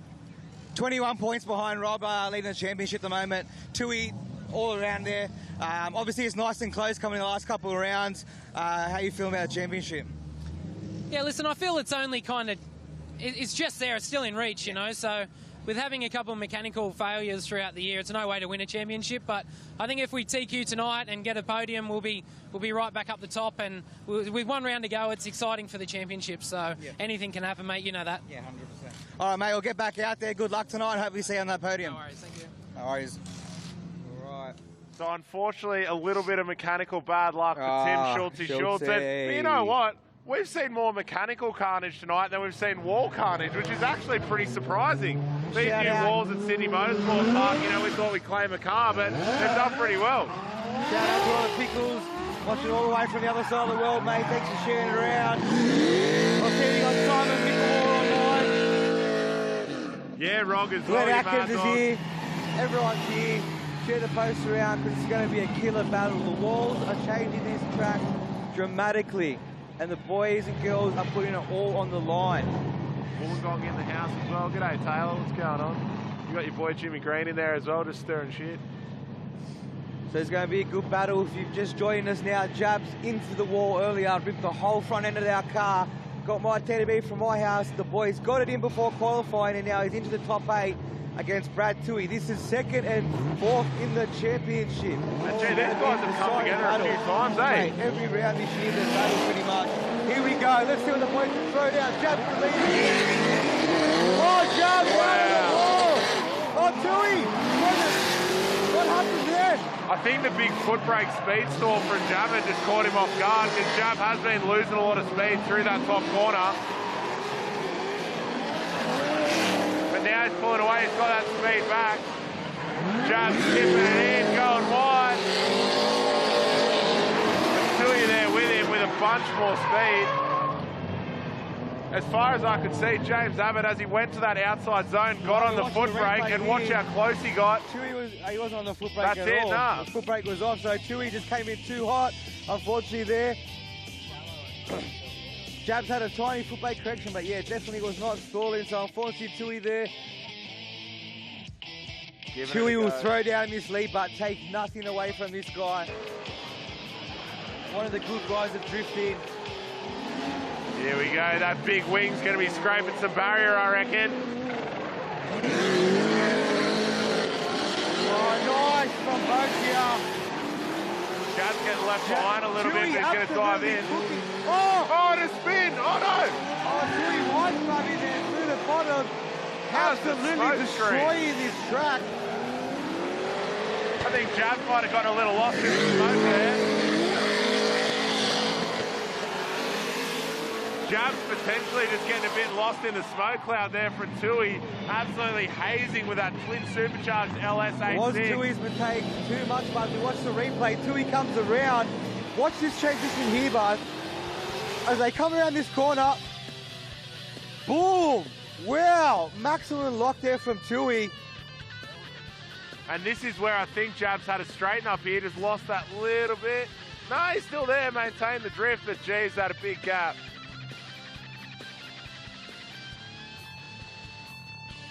Interesting to see what the judges have to say about that one. Both boys pushing hard.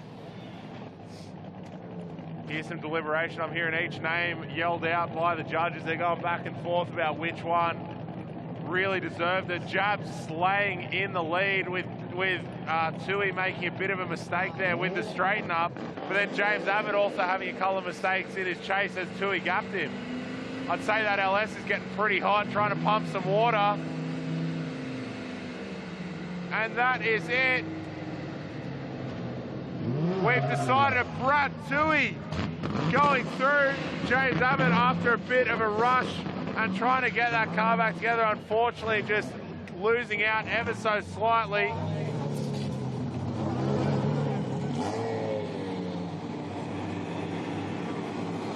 That means we are going to see Brad Tui up against Rob Arbolino. That is going to be an interesting battle for sure in the top four.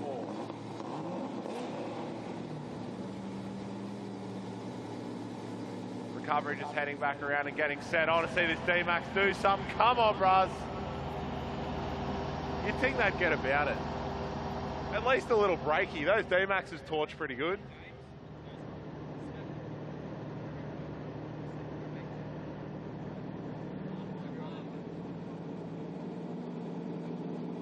There we go. We got Bo Yates on the line, ready to face off against Warwick Hill. That's sure to be a battle. Oh, Rob White all the way from QLD, mate. Giving up the big comp cars in favour of some missiles out at the old Archie. Good to see you in here. Oh, Graham Tui getting up, Brad Tui there. Keep it together, mate. Bo Yates out on track in the chase. Oh, pump one was that. That's it, Mo. You need that McCook's tune, mate. So that's being fluffed in. Wait, is that Moe who managed to reel off a 9-second pass in his drift car? Yeah, Moe. What a ledge! Wow. That was sick. For anyone who didn't see that, Mo O'Hooley who had the turbo S13 at the last round at Winton. He then headed out to Heathcote and ran at 990. Bo Yates in the lead, Warwick in the chase. I think it was a 970 actually. Bloody quick, whatever it was. Bo Yates throwing it down in the lead. What a legend. Warwick there with him, but... Oh, Warwick with the straighten. Yatesy with the bait. Oh, put your heads together for Bo to show Yates absolutely throwing it down. The only guy to blaze that entire wall. Judges commenting. Oh, you get it? No, you got it, mate. Oh, come on, man. No, you first. You first, babe. No, Mac, you're not allowed to that paper. As you can see in the replay, Yatesy absolutely destroying this track. Unfortunately, Warwick with a small straight in there. Bo Yates doing everything. Judges guys on the live stream just making comments that Bo left the start line in the wrong lane. I'm not sure how the judges will feel about that. Started from the outside lane in both runs. we'll get the judges on that. Dylan getting up the judges on that Brad Tui run as well. I hear you, mate, but the judges calls our final.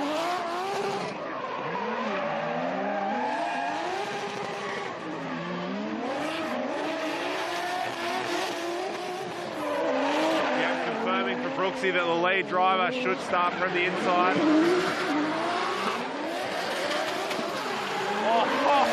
How's that for a chase? Considering his driving with the wheels he uses to put on the trailer and his front end feeling a bit odd, he's still giving it a good crack.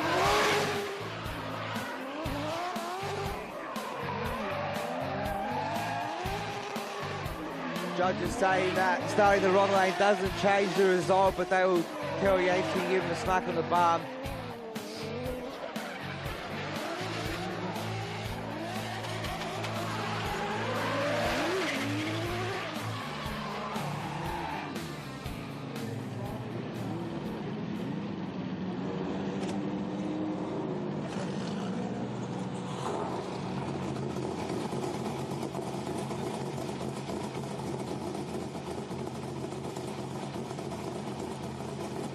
Mitch Jeffrey in the pits going up against Aaron Duar. Now this will be a battle. Duar putting on that speed and cook and bake.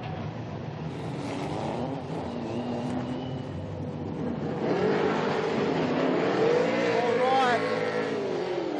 As you can hear, V8 Carby singing.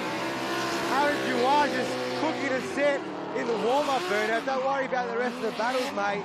Just throwing it out there. I love the sound of that thing. And Jeff's car just always seems to be a little bit quiet, but what it lacks in noise, it well and truly makes up for in road speed and chase technique. Look at these two kitties. Hello. Unfortunate, Scotty Chambers will get that car ordered for next round, mate. Keep your head up. Killer work out there, brother. All right, Duar in the lead. Jeffrey's in the chase. Oh, Duar out there, nice. Jeffrey going wider though, and then still maintaining proximity. Damn good chase run from Mitch. Let's see what they can do as they come down the bottom. Sweeper. Dabs looking good out in the lead, but Jeffrey's not letting him get away from him. Coming in hot for Jeffrey. Rubbing that wall. Wow, put your hands together, guys. That was a perfect run from both the boys there. Hello. Mitch going that little bit wide there to try and improve on the line, but losing a little bit of proximity as a result. That's going to be a hard one. Here's the replay up on screen now. Both boys pretty consistent. Jeffrey's there. Maybe not as much angle if you're going to start picking little pointers. They come through the S's. Pretty similar. Coming down the bottom. Duar, V8 singing. Now look how close they both get to this wall here. Oh, Duar look at that. in, but then Mitch closer. In. Well done to both of them. That's it. Need ab symmetry a lot. Jeffrey's the lead. Duar to chase.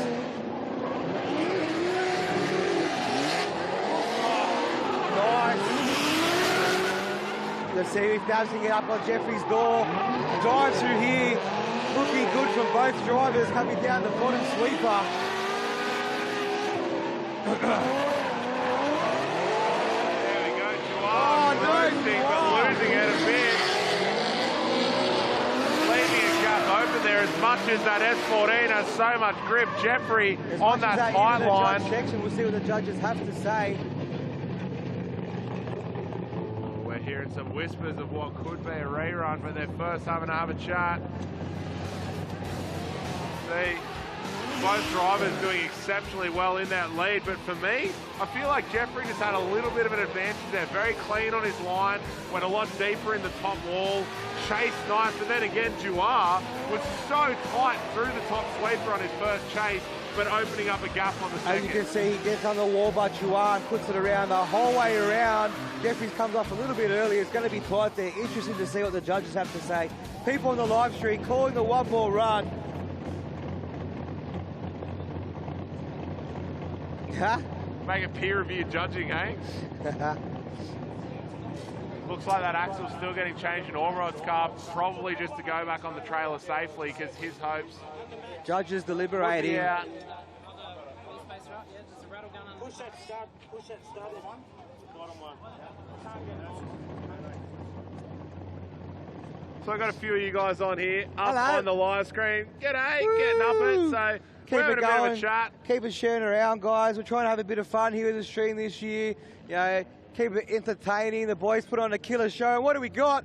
We got one more run. You guys wanted it at home. It's happening. That was you. We That want to was see this again. all of you here. It was one more run, and you know what? The judges gave it to you. Well deserved. We're going to see him go again. Having changed from one more time to a one more run format, that means that the lead qualifier or the top qualifier out of the battle gets to choose whether or not they lead or chase here, but they only get one more run, so it's very critical.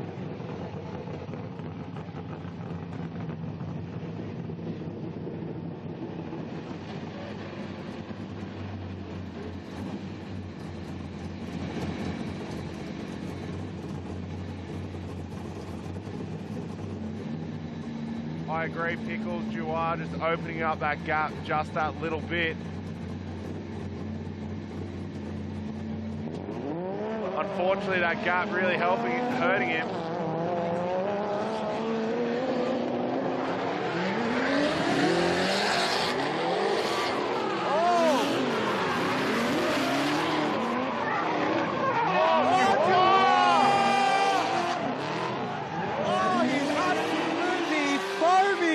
Jeffries cooking.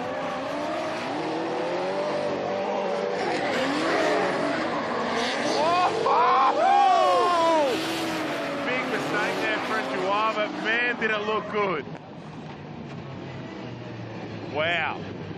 Aggro chase run. A replay. Good run from both boys. Diving in so tight here on that switchback. Look at Juar through there. Just trying to be aggressive as he can. You know what? Take nothing away from Jeffries, but as much as that chase was angry, was it smooth? And that's the question, you know, Mitch as Jeffrey. You can see, they're coming in the last corner, both boys. Oh, Juar just throwing a little bit too much lock on there. Could be the deciding decision. A couple of passenger runs there in the Tui machine. Oh my God, I'm actually checking it out. It's a cool rig, hey? Good little whip. The old trick whip in the pits. Judges calling it. Who have we got? Good work, Darbs. Killer effort, mate. With the aggression from Juar, the judges deciding that despite those mistakes, he will get. Sorry, Jeffrey going through. Yeah, Jeffrey's going through. Oh, I'm glad. I was going to say, well, Juar was coming off second. He was mixing the order up on me. Oh, mate, get it together, Carter. None of us are perfect, and I'm not really even any good, but we give it a go. Yeah. Michael sack cards, he's making serious mistakes. Come on, mate. Stored wise from up there, you wise man. Smoke settling over Sydney Motorsport Park's Figure 8 circuit. We'll be back for the podium battles of the Hi-Tec Oils Drift All-Stars. Don't go anywhere. Don't miss a second of the action. Every corner, every shift, every heartbreak. See your motorsport as it should be, live and free. Download your Motorsport TV experience now. There's something truly beautiful about a special car. At Famous Insurance, we understand, because we're car lovers too. So we offer insurance with features that motoring enthusiasts want, like your choice of repairer and the option of agreed value, with premiums you'll love as much as your car. Give us a call for a customized quote. Famous for car insurance. My name's Adam Manaka, and I'm the financial controller for Hi-Tec Oils. With our national capacity, we can now service Australian companies nationwide. Here at Hi-Tec Oils, we receive premium base oils and premium additive packs. Together, with our highly trained staff, we manufacture over 500 premium quality products. Hi-Tec Oils is Australian made and Australian owned. We know you have the need for speed. Let Motorsport's TV app feed your addiction and fuel your passion. Monster crashes, live coverage, TV episodes and news. Don't get left behind. Strap yourself in for one hell of a ride.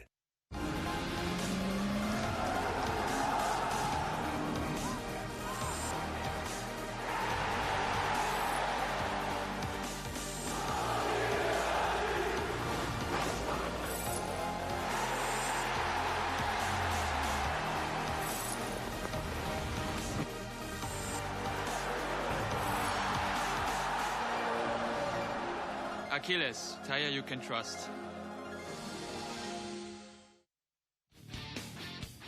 Welcome back to round 4 of the Hi-Tec Oils Drift All-Stars at Sydney Motorsport Park tonight. We're on the familiar peanut circuit, but with a few unfamiliar changes.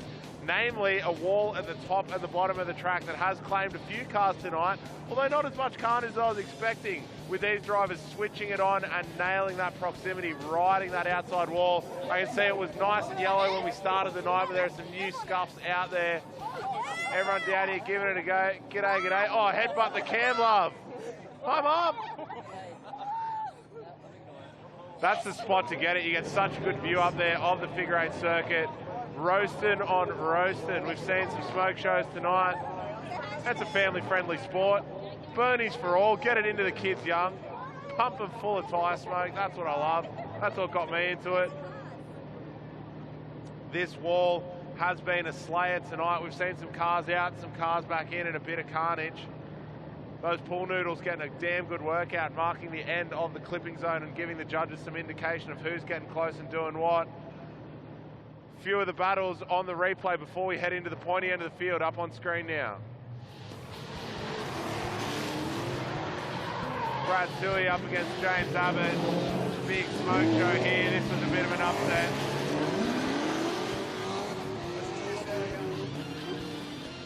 Big angle there for Brad Toohey. He did stop.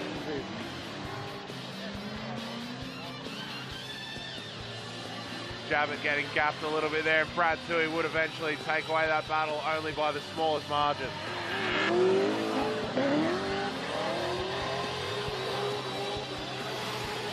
Here's Bo Yates leading Warwick Hill, and man, the judges commenting that on this run, Bo's lead was almost better than his qualifying run that scored at 93.6 or something in that vicinity, getting so close on that wall every single time. Really, really nice lead runs there from Bo Yates, and we're sure to see him on the podium tonight. Where he'll finish, though, we're yet to find out. A few boys from NZ, Jared Moneybags, Kelly, Troy Jenkins, Michael Bond, thanks for joining us, lads. Action's heating up here, plenty of action into the wall. Few controversial decisions. What about Chambers going out there driving? Oh, and he's in.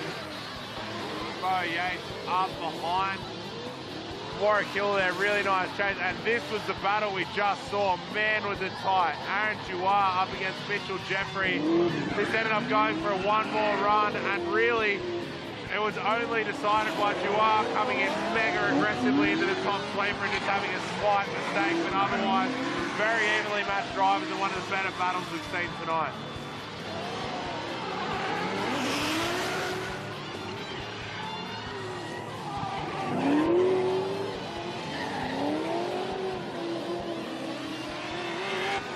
Driving here from both of these guys. It was a tough battle.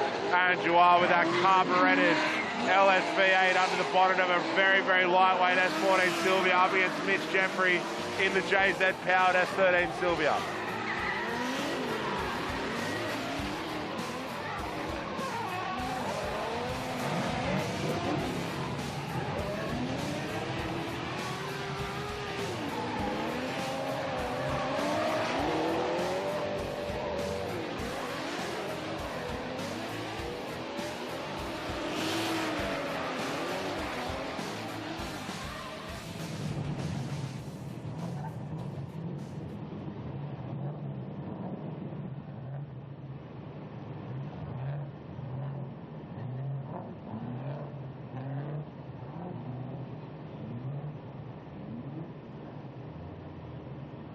Copy.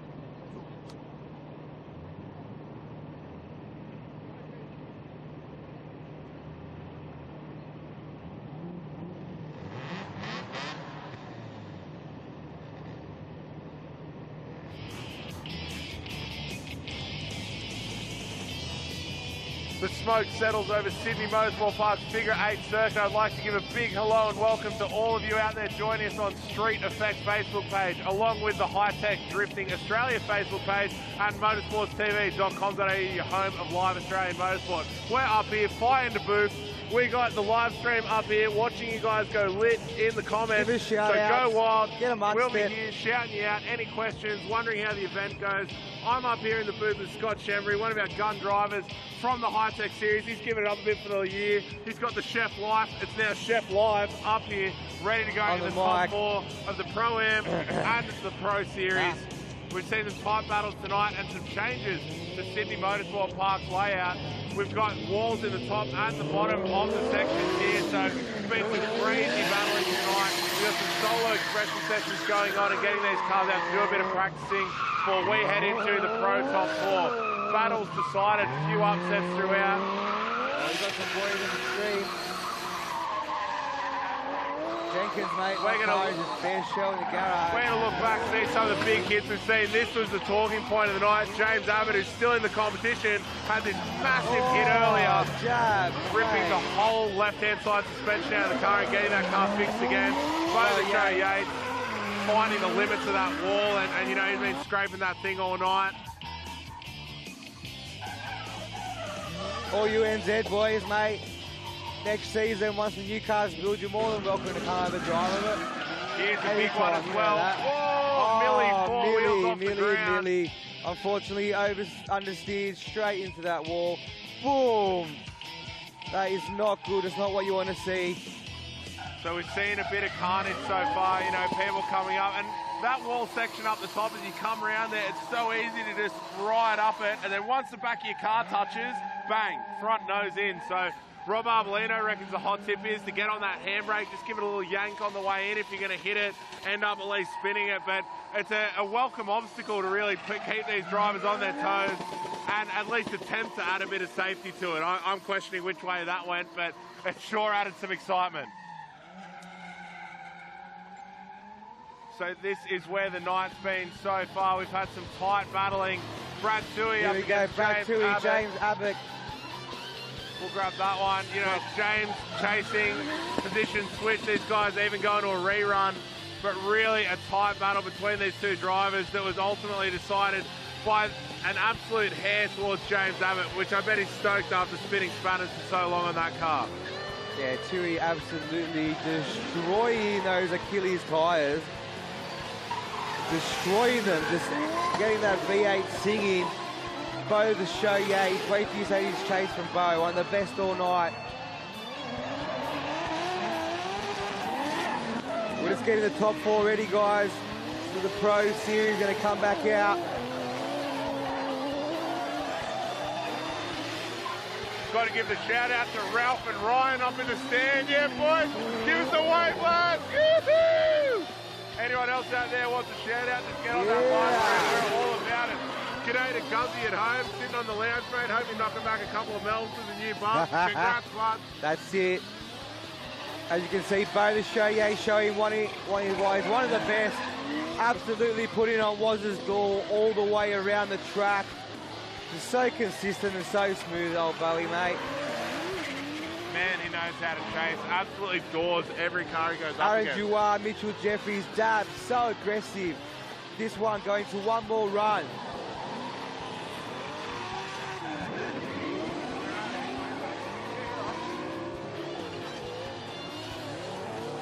Man, that was such a tight battle between Mitch Jeffrey and Aaron Jouard. Really tightly decided. Jouard coming in with so much aggression and anger, but just that little bit too much aggression. Unfortunately, got him knocked out with a mistake on the very last entry of the run.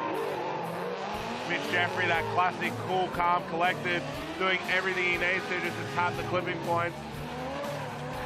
Big shout out as well to the 2829 boys. You guys live or you down here in the pits? What's going on? Either way. Oh, Shark trying to get his car ready for World Commentator. There's nothing really wrong with it. Also from Banksy Banks down in the pit. Shout out to hashtag Josh Pro Drifter Kelly, the man JK. Man, Javid's car wouldn't be back out on track without JK's assistance, running out to Shembry's home, getting all those spare parts under there. It's been a real night of camaraderie tonight and a bit of carnage. this is that mistake we were talking about. Chua just having that bit too much of an entry. Here's your boy Hectic Billig out on the track. Still trying to come to terms with those walls, just running that little bit shallow, and that's what hurt him tonight in the results. We've got an expression session out there on the track at the moment. A couple of guys just burning the tyres they got left, who got knocked out earlier in the ladder. Schultz, mate, unfortunately blew his engine in the coming out for the pro battle in his warm-up burnout. He's out. There's been plenty of breakages tonight, plenty of carnage. There's been action, action, action. These walls just changing the figure 8 up dramatically. Shade out to Big Wayno. Billy absolutely cooking that SR out there in this session.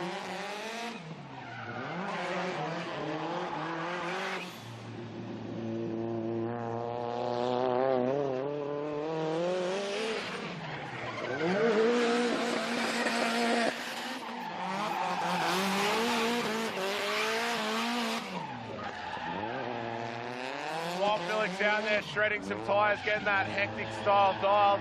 Let's catch up with head judge Dan Mackey to hear what they are looking for tonight, especially in regard to those walls. All right, Dan, round 4, back at figure 8, City Motorsport Park, mate. Obviously, a few changes happened to the track. As you can see, some lovely, nice yellow walls running around here in the top sweeper. Tell us a bit about the changes. Yeah, mate, look, the Sydney Motorsport Park have done some great improvements here to bring the wall down a little bit closer to the edge, so we're not going to have people running up walls like we're used to seeing. But what that's done is it's quite square to where the track used to go and where our line used to go. So what we've had to do is try and bring the guys a bit closer to the middle of the track early on, and we've actually moved the clip point back further along the wall. So that will mean that they'll have time to get the car on an angle and then drift it slowly out towards the wall, feed it into the zone and run the whole way through the zone. So I think it's going to show some really, really interesting battles. Definitely the guys that get closest to the wall are definitely going to win. Yeah, obviously it's going to bring the intensity up a little bit now with these walls here. Obviously, the boys are going to try to get as close as they can to that wall to rub it to get maximum points, and we might see some carnage here tonight. Yeah, without a doubt, mate. I mean, we've had a couple of guys out here practicing. There's already been some bent arms and some bent wheels, so it's already proving a challenge. It's definitely something that's going to really separate the men from the boys. You're seeing a big difference too between the Pro-Am guys and the Pro guys. The Pro guys are working their cars out straight away and getting it right up towards that wall. The Pro-Am guys are a little bit more timid. They're getting out there slowly, but you know, we'll see. By the end of the night, by the time we get to those top 4 battles in both categories, I think it'll be awesome. Well, I can't see how it unfolds tonight. Obviously, we'll see what these walls can bring to the action, and let's get back out there. Have a good one. So Mackie and Shemry rolling through the hot tips of what these guys are. We got some more shout-outs rolling in. We got Wayne Alchin going on. We got the No Scrubs Society crew out there live and watching live. It's been a real good night so far. Scotty Chambers absolutely representing Tassie in that supercharged 1UZ Corolla, getting knocked out, but man, did he put on a tight battle. A lot of these guys just getting up on door, up on wall. You know, it's really about proximity here in drifting, and we've seen plenty of that tonight. That's it. It's getting to the pointy end of the field. There'll be plenty of action, some big battles coming up. There's going to be championship deciding. We've still got Bo Yates in there. We've still got Ravalino in there. We've still got Brad Toohey in there. In the Pro-Am series, a few boys trying to fix their cars up to come back out here now, so we're going to get that sorted pretty shortly. So yeah, anybody there with a working car who hasn't been knocked out yet, get the hell to the dummy grid. We've got people here waiting to watch you do birdies. Speaking of birdies, we're going to have Boy Ibanez out there. Unfortunately, his first event here, and he had a problem where his steering collapsed on him, so he's out there now just trying to get some cook on for the crowd. Oh, he beat a tyre there. That's not having luck tonight at all. I think he's just going to send it. Poor Bo. Just drama after drama tonight. Hopefully he gets it sorted and we see him back here for round 5. Tell you what, he pumped a mad nut before. That was pretty sick. Love a bit of that.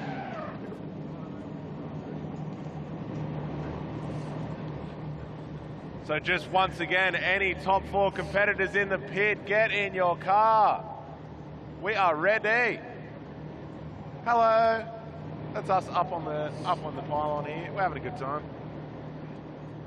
So we are just waiting now for our top 4 drivers, but man, has there been carnage up to this point tonight. some tight battles the whole way through. We should walk through our top 4, shouldn't we?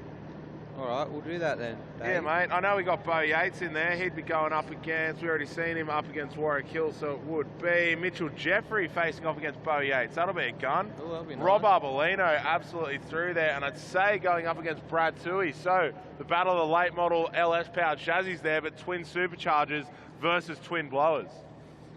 That's our pro top 4, and they'll be battling it out for the podium.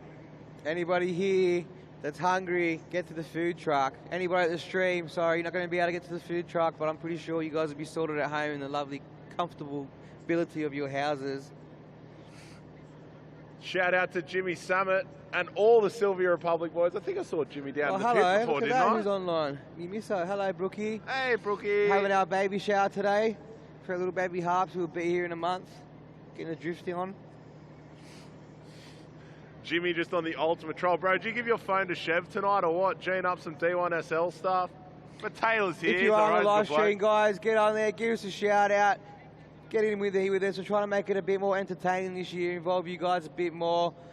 Hope you're all enjoying the show tonight. It's about to step up. Plenty of action here tonight. Everyone here, thanks for bearing with us in the freezing cold weather. Like we said, the food truck's open if you're hungry. Get some more food into you. Get a nice coffee. Yeah, a bit of a mocha for the lads. Mochaccino. Come on, boys. We need to see this top 4. Andrew Fraser wants to froth out. We'll get it out, mate. The top 4, I'm going to be frothing. Probably fall off the top of this tower. Well, that explains it, though. I mean, Glenn Ormerod had that axle issue before. Yep. Isaac Getz done a drive shaft. Trying to sort it now. Yep. So then we got Wazza. He's sweet. He went through. He's all right. But he has to battle up against Isaac. And then it was Jeremy went through against Schultz, didn't he? On fire tonight. Absolutely stepping up, old mate Jeremy, in that R33, which has not got many modifications at all, but absolutely getting his line dial, getting out on that wall and showing he can play around with the best. We got the Hillist boys out here as well. Give us a yell wherever you at. The shark supporting from his warm something. Didn't finish his sentence. Obviously his house. He's just sitting in his car, just polishing it. Oh, Jimmy went out there as well, hooking a lot of the boys up here tonight with tyres.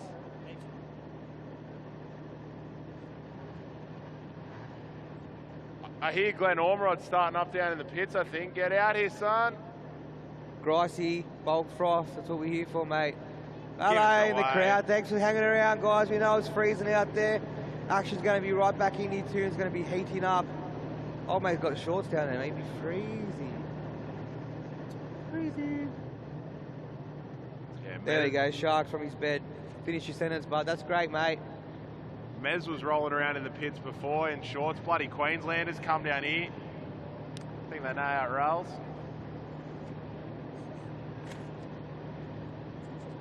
He's just out there doing some vlogs, making sure everyone's liking, subscribing and sharing to Wreckham. Well, we said it's a little bit slow at the moment. Just try and get these pro-am guys, get their cars sorted, give them a little bit more time so we can see the action. We don't want to end it there for them. They've been pushing hard all night. Matt Walters gets a new wrap on his car, nice, bright and green, standing out against Brian Krusak's first event, absolutely destroying that one JZ beam. It's immaculate. This is going to be just a bit of an expression session from these boys as well, both driving well in the Pro-Am, especially Matt Walters. You know, he was slaying it, you know, getting really comfortable in that ITB LS. Oh, Will Harry, he'll have his big police rocket here next year. Hopefully see him, mate. Can't wait to see that car out there. Crazy build on that thing. Crazy, crazy build.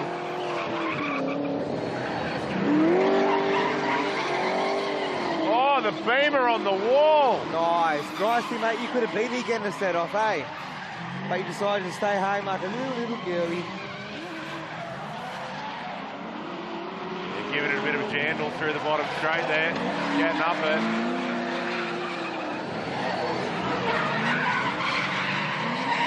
Nice and wide. These boys just out here throwing down expression session while we get these pro-am guys sorted.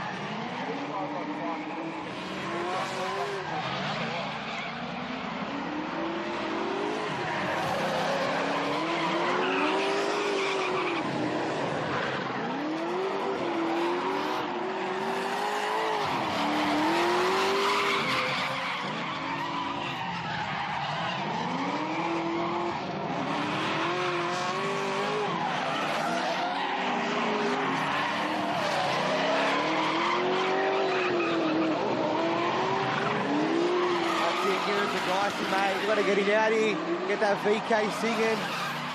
Oh, yeah, that thing was cooking down at Winton. Turbo LS from Old Mate Juar's performance.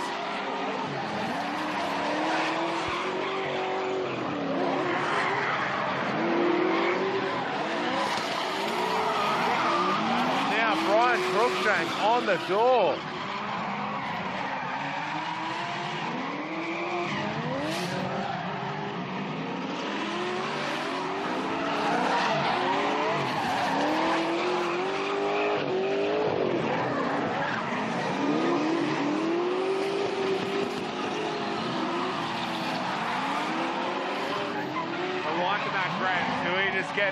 Getting Brad hyped up, telling him to show that bloody young gun Rob Arbolino how we cook.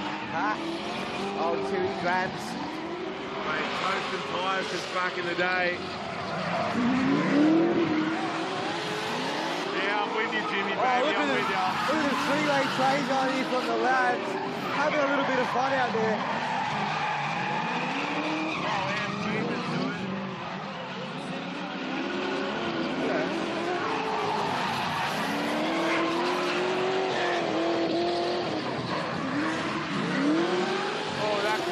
Seen a bit of wall already. I can see a bit of a tap there, but good on him. Okay, these guys popping sparks, popping tyres for the crowd, just enjoying the time out there, having a killer time. On the brake, on the brake. Roll off the car. There you go, Gricey. You said you wanted to see someone get a set off. It's coming. There we go. Oh, cat party, mate. Look at your Falcon out here, son. Sort it out, being lazy. So we are waiting for our top four drivers to front up. I mean, surely we've got to start knocking people out soon if they're not showing up. You've got to be in it to win it. Come on, boys. Nettie Coulson joining us, one of the podium winners in the Pro-Am Series last round at Winton. Gricey frothing all rounds next year. You'll get a spot, mate. He's got to show up first. No, he's saying he wants to get the car spot on first. It seemed to be singing with that big Borgie turbo on the side of it, so fingers crossed, Gricey. You'll get that thing running and you'll be out here next year with that big Juar V8 under the bonnet. Turbo. Big turbs like this, like the size of my head. Yeah, it was good. If you're on the stream, guys, give us a shout out. A little bit slow at the moment. We're just getting all these cars out here for the top four Pro-Am, and then the top four of Pro. It's heating up here. Walls have changed this track dramatically. Plenty of carnage, but people putting all their cars on the line. Seems to be more mechanical carnage that's slowing us up at the moment. I believe we are waiting on Isaac Gett. Don't know if he managed to find some drive shafts down there, but also waiting on... waiting for Glenn Ormerod, I believe, as well. There we go. So Glenn Ormerod will be up against Jeremy Coach, but Glenn toasted an axle in the live axle diff for that Corolla before. Isaac Gett blowing two, sounded like probably one of his CVs, somewhere out the back there. Either way, tried to do a brakie going into the battle, and that was an absolute no-go. So both Warwick Hill and Jeremy Coach may end up battling out for the top spots of the podium by default if neither of the other two drivers front up. Next up, though, we do have our Pro top four as well, and that is sure to be some tight battling there. Rob Arbolino as our points leader and series champion up against Brad Tui, who's also sitting up there within striking distance. Bo Yates will be up against Mitch Jeffrey in that beautiful JZ-powered battle, JZ on JZ. That's it. So he's got some wording from the pits on these drivers. Ormerod is having some engine troubles, but he's going to go out there and give it his go. We're about 5 minutes off from getting these boys underway. We'll see Isaac Gett still trying to fix his car, as you just heard then. Glenn Ormerod having engine dramas, but still going to go out there and give it a good old go in that little NAKE. Oh, and word just came in. Glenn's engine is gone and he's out. That is such a shame. The little killer kid in that little NAKE rotary powered. What a shame. That 13B Corolla has been out singing all the night. whole time. This whole season he has been on point, consistent. Stepped up to Pro tonight. Unfortunately, having engine dramas, and that's gone. Yeah. Something eccentric shaft, something. Schultze online, blowing his engine too. Yeah, Jace. How you going, mate? Abs is out soon, brother. Even George is getting hyped now. Come on, drivers. We're going to start knocking people out. Jono, how you going, mate? Thanks for watching. Everyone at home on the live stream, we'll give you shout-outs. Boys will be out shortly.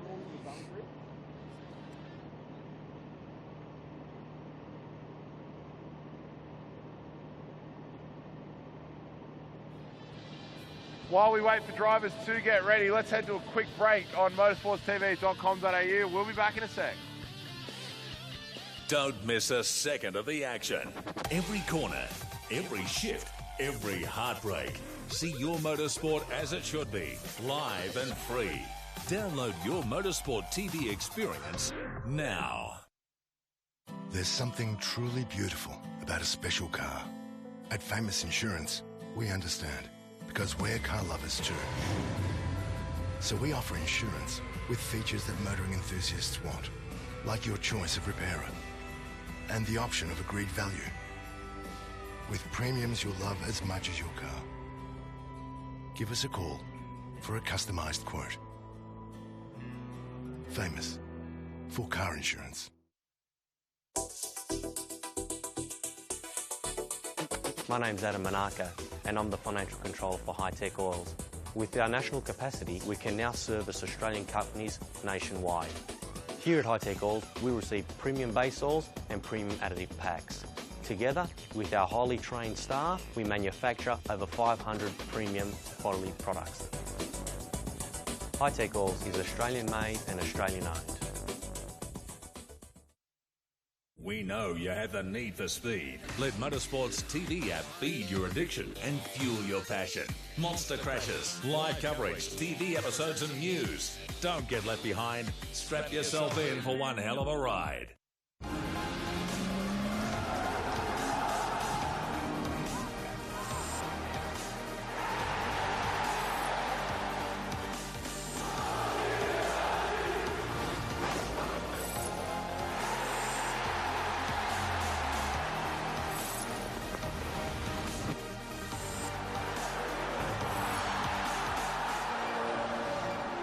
Achilles, tire you can trust.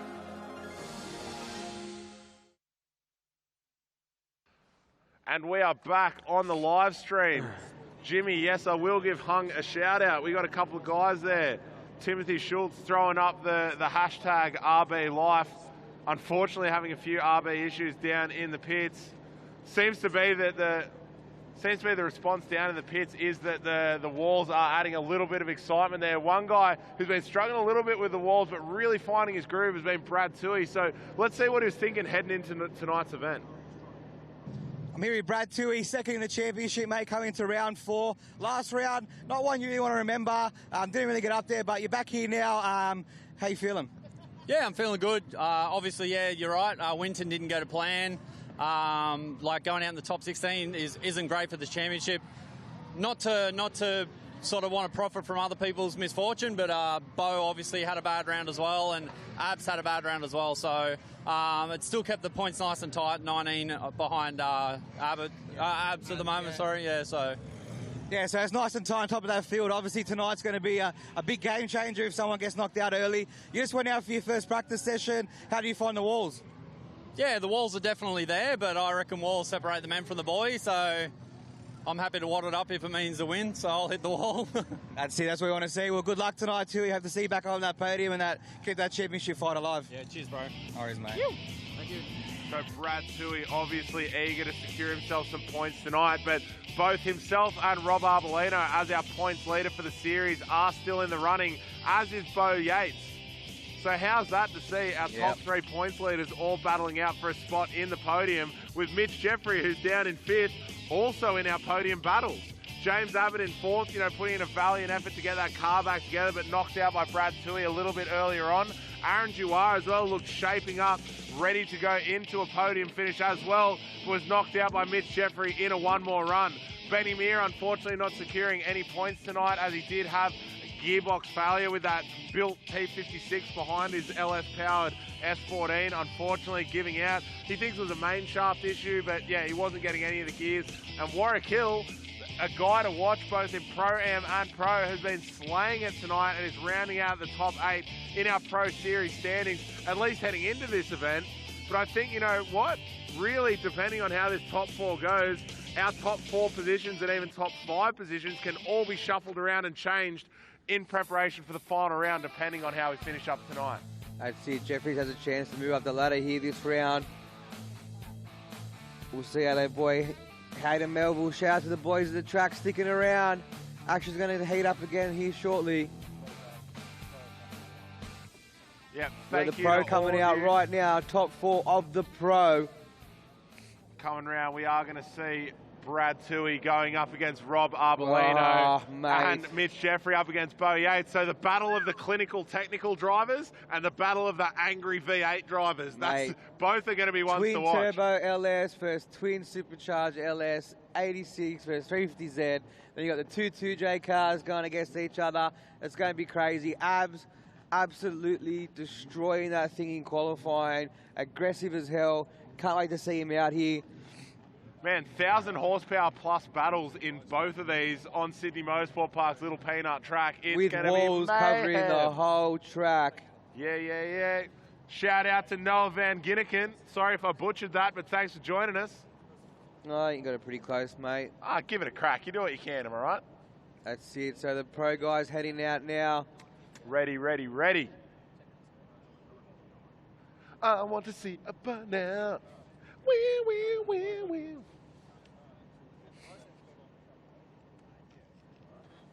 Got to stay hydrated up here in the booth. Tell you what, a couple of frothy ones wouldn't go straight up here either. Mitch Jeffrey in the zone. Man, has he been battling well tonight. Chasing really nicely, you know, filling up that outside zone along the wall very well as well.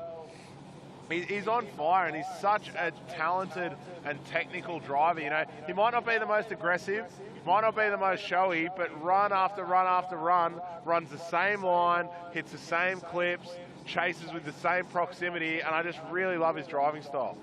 Yeah, just coming off a stint at Japan. Jeffries has got his eye, and there he is, Bo the Show Yates, with his trailer wheels on the front after having a little bit of a hit with Javid in the first practice session out there, keeping this championship fight alive. And in the background, as you can see, Rob Arbolino and Brad Toohey. What a battle that will be. This is your championship on the line here, guys. All these guys in the top 5. There it is, the 350Z Twin Turbo LS up against Brad.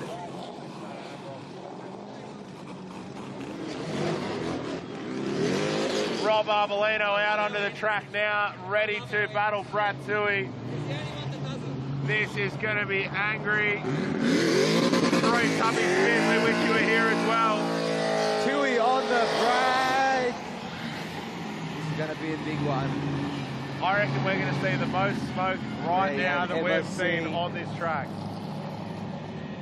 Toohey has been so angry tonight, just on that cook non-stop, whereas Rob has been our points leader, our qualifying leader, and the leader in terms of aggression on that wall. He's not afraid to bend that company car, and I bet George is biting his nails at the moment on the sideline. This is going to be loose. Shout out to Troy Tubby Smith. Obviously his car not working, he's not here. But let's get this thing underway. Rob Arbolino, Brad Toohey. Get it through the gears, bros. Here we go.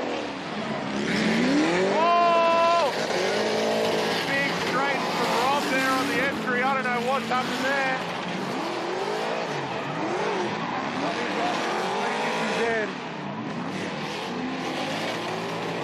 Yeah, looks like he might have got in his own head there because the 350 now seems to be doing its thing. Good, across the line there. Big mistake from Rob right at the beginning there. I missed all of that. Wow, look at the smoke on the track. Good. Replay coming around now for the judges' benefit. Looks like there's a bit of an understeer on the initiation and then aggressive throwing it back, but as a result, it's shallow. Toohey gets lost in the smoke, nowhere to go.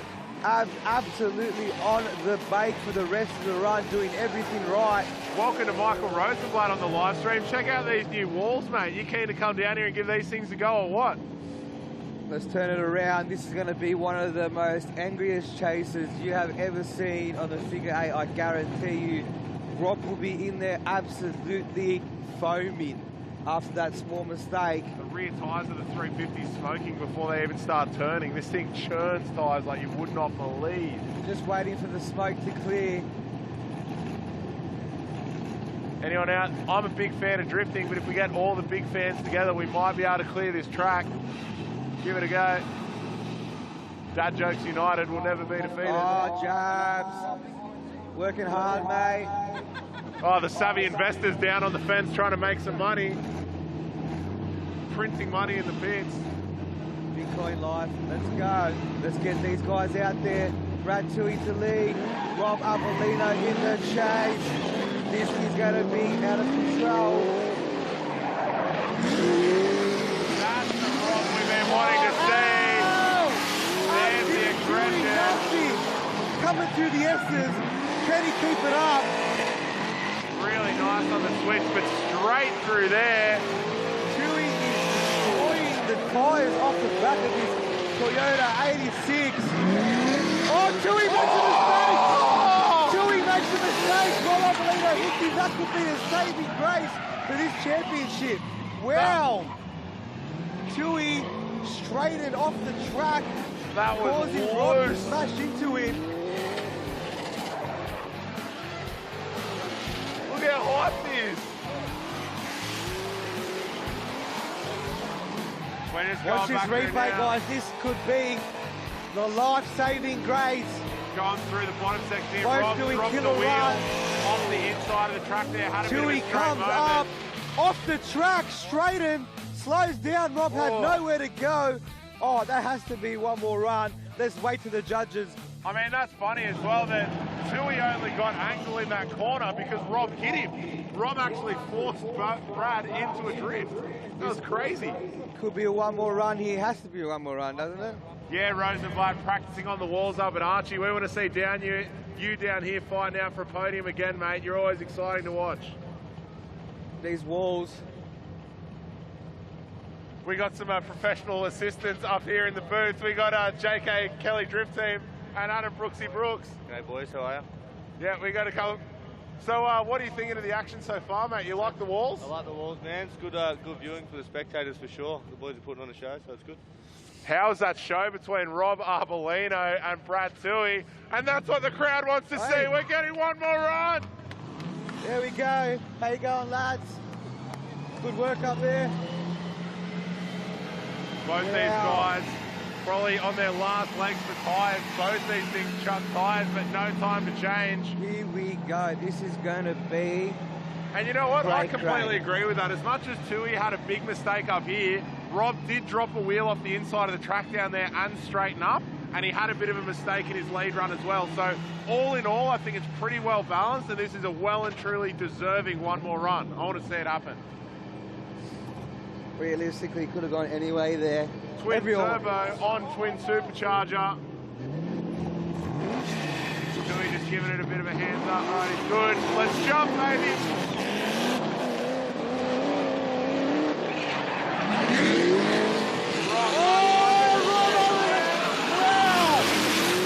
Oh my God! Rob is not making that mistake twice. How close are these two drivers through the middle? Tui diving. Rob nicely correcting to not hit that wall.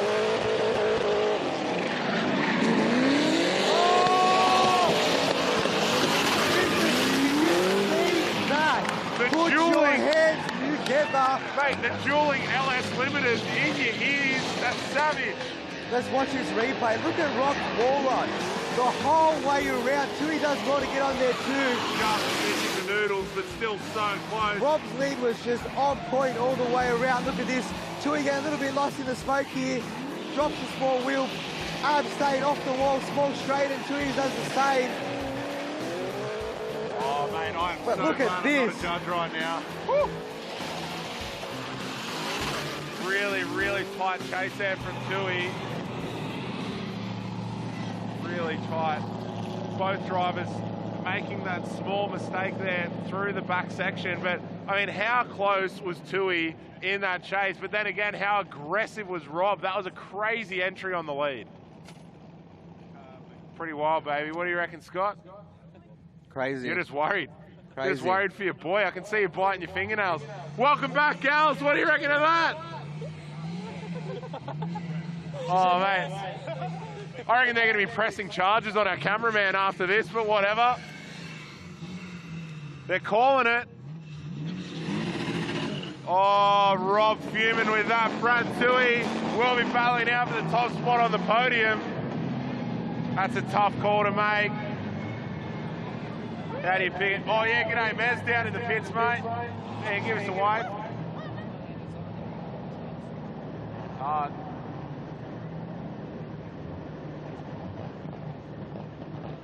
Really, really close run between the two. We're going to have to take a look at that again to see where this is decided. So Rob, very aggressive on that entry, but Tui bettering that line slightly and also very tight. Switching back nicely, emulated well, not dropping a wheel here like Brad did, but there was a slight correction, and there's that correction from Rob where Tui kept that consistent angle through and out to the wall there. So tough call to make, but if they're splitting hairs, that's what you see in the final.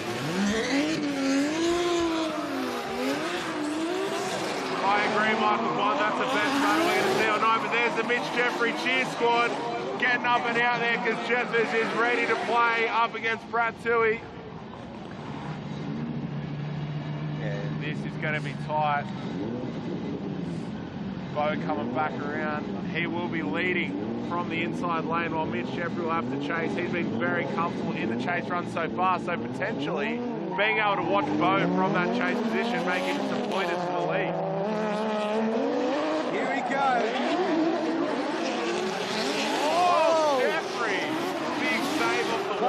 Off the wall a little bit early there. Can Jeffries get up on Yates's door, but Yates starting to walk away from Jeffers. Here comes the cook. Jeffries just left behind. And Yates running that wall like a champ. Put your hands together, guys. This is your Pro Top 4, and this is the reason why. These walls just changing the whole figure 8 dramatically. I love them now. Yatesy hitting those noodles as well through that last section there, really showing what that clipping point's all about. Unfortunately, Jeff is just getting left behind by the Yates dog. Hey! Hello, mate. Get it up, yeah. Thanks everyone for staying out here in the cold. It is freezing. Now the position we switched. Bo in the chase now. We're going to see some tight chasing. Oh, man. Right from Jeffries. Yatesy on him. They come through the S's. What's going to go down? Let's look at these boys throw it. Nobody Jeffries pulled Yates pulled away from Jeffries before, but Yates is still with him. Mate, nobody beats Bo Yates in emulation. Those switchbacks were perfectly timed. Oh, Yates on his Jeffries ball. Push around the last corner, and that would be that. Unreal. Yates will take the advantage there. Mate, yeah, I think that one's pretty clear cut, and purely because Yates was just instantly comfortable with how these walls work. Absolutely nailing this section. Let's watch the replay. It's about as tight as it gets. Both coming around here. Bo, nice and tight. Taking a bit of a shallow line, but ties it off. But this is the emulation I'm talking about. Bang. Change direction at the same time again here. Bang. And it's hard to think about, but when that car is switching direction earlier than the lead car, they actually have to take a much more challenging line to maintain that drift through the corner. That's it. Really, really cool run from there. And we have the confirmation from the judges that Bo the Show Yates will be battling out Brad Tui for the top spot on the podium, while Mitch Jeffrey goes up against Rob Arbolino for that third place. We got Rob up here having a chat with the judges.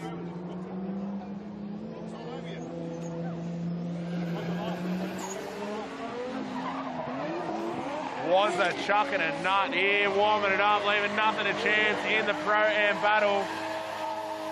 Jeremy Koch going up against Warwick Hill for the top place. This is actually our Pro-Am final. These two guys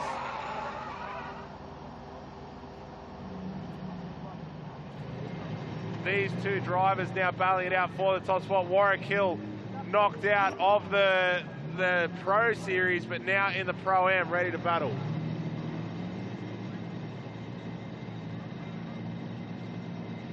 And we got Warwick Hill and Coochie. Man, has he driven good tonight. Oh, you can't take it away from the Cooch. Wasn't going in deep for that wall, and Jeremy chasing closely behind. Oh no, Jeremy pulls out of the drift. Oh, welcome to the stream, Bill. How you going? Enjoying your night, just that? Obviously, Jeremy's had some dramas with his car there. Wazza coming in hot again. Really nice lead run from him. Jeremy's going to have to pull something serious out of his hut in the lead.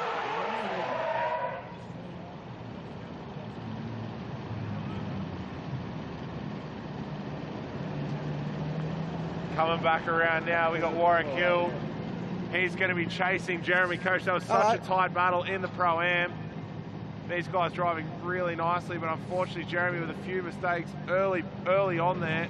If you just missed that, we just had some of the craziest battles in the Pro Top 4 that we have ever seen.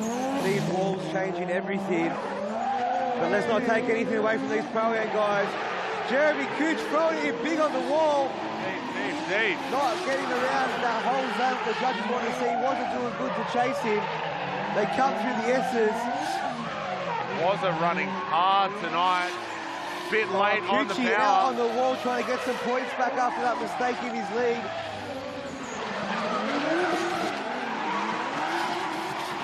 Obviously wasn't knowing he had the advantage there and just trying to get as many points as he can for this championship.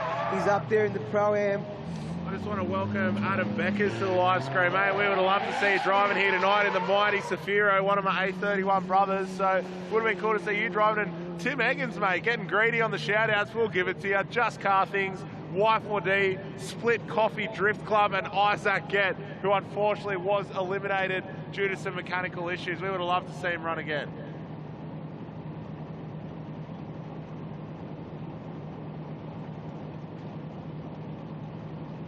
And there you have it, your winner in the final of the famous Insurance Pro-Am Series tonight is Warwick Hill. Put your hands together, guys. Well done, mate. Very nice drive from Jeremy as well, position, Jeremy Cooch absolutely stepping up tonight. Getting into the victory skids early just because he can.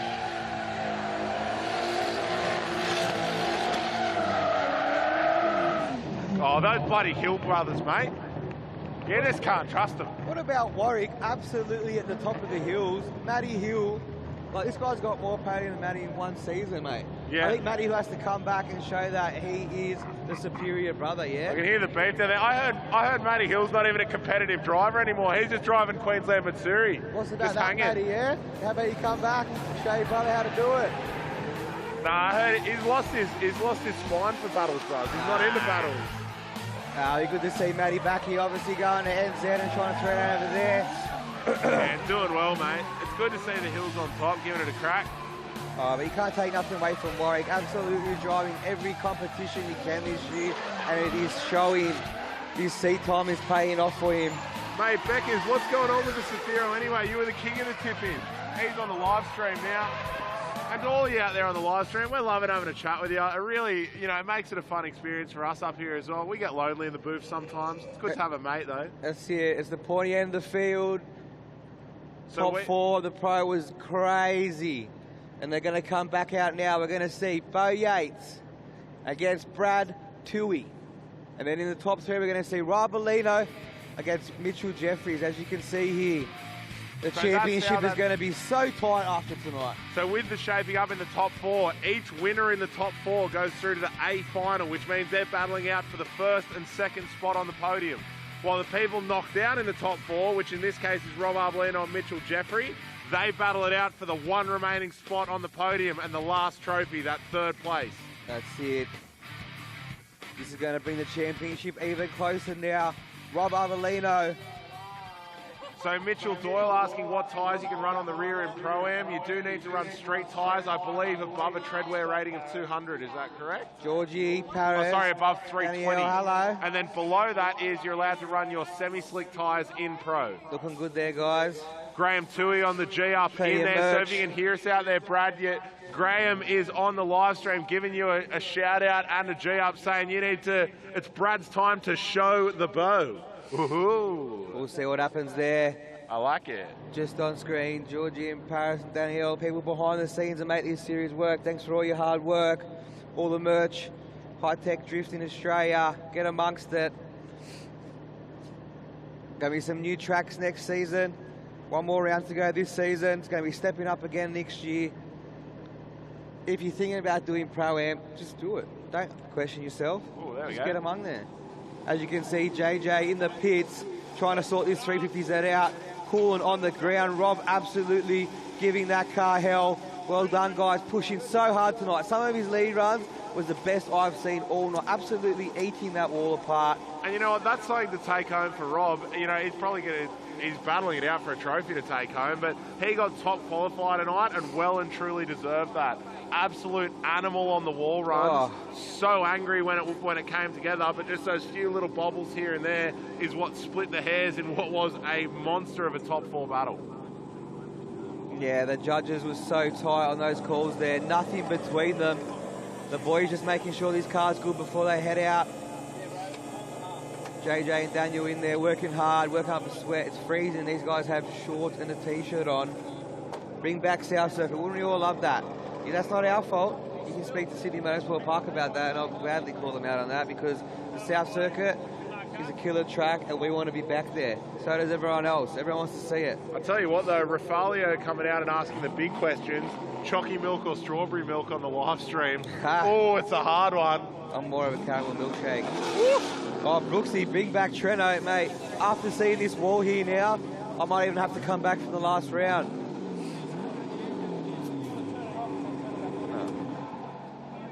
Oh, Jimmy Ricard, mate. Welcome, driving Mr. Worldwide. How you doing? Another Aussie drifter making it big on the global stage. As you can see, Rob Arbolino, that Hogs helmet.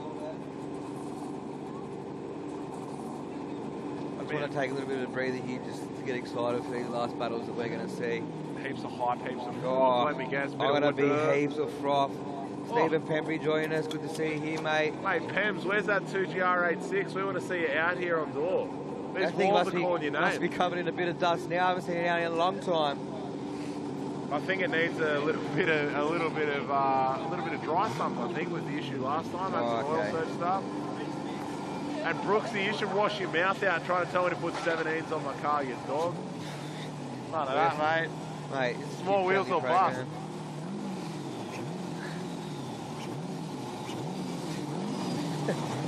Sorry, just getting a bit hyped on the drive. Wants to know if you want a hot chocolate. Aggies is trying to call me. What are you doing, mate? I'm on the stream. I know you can hear me. You're watching. Chuck him on the mic.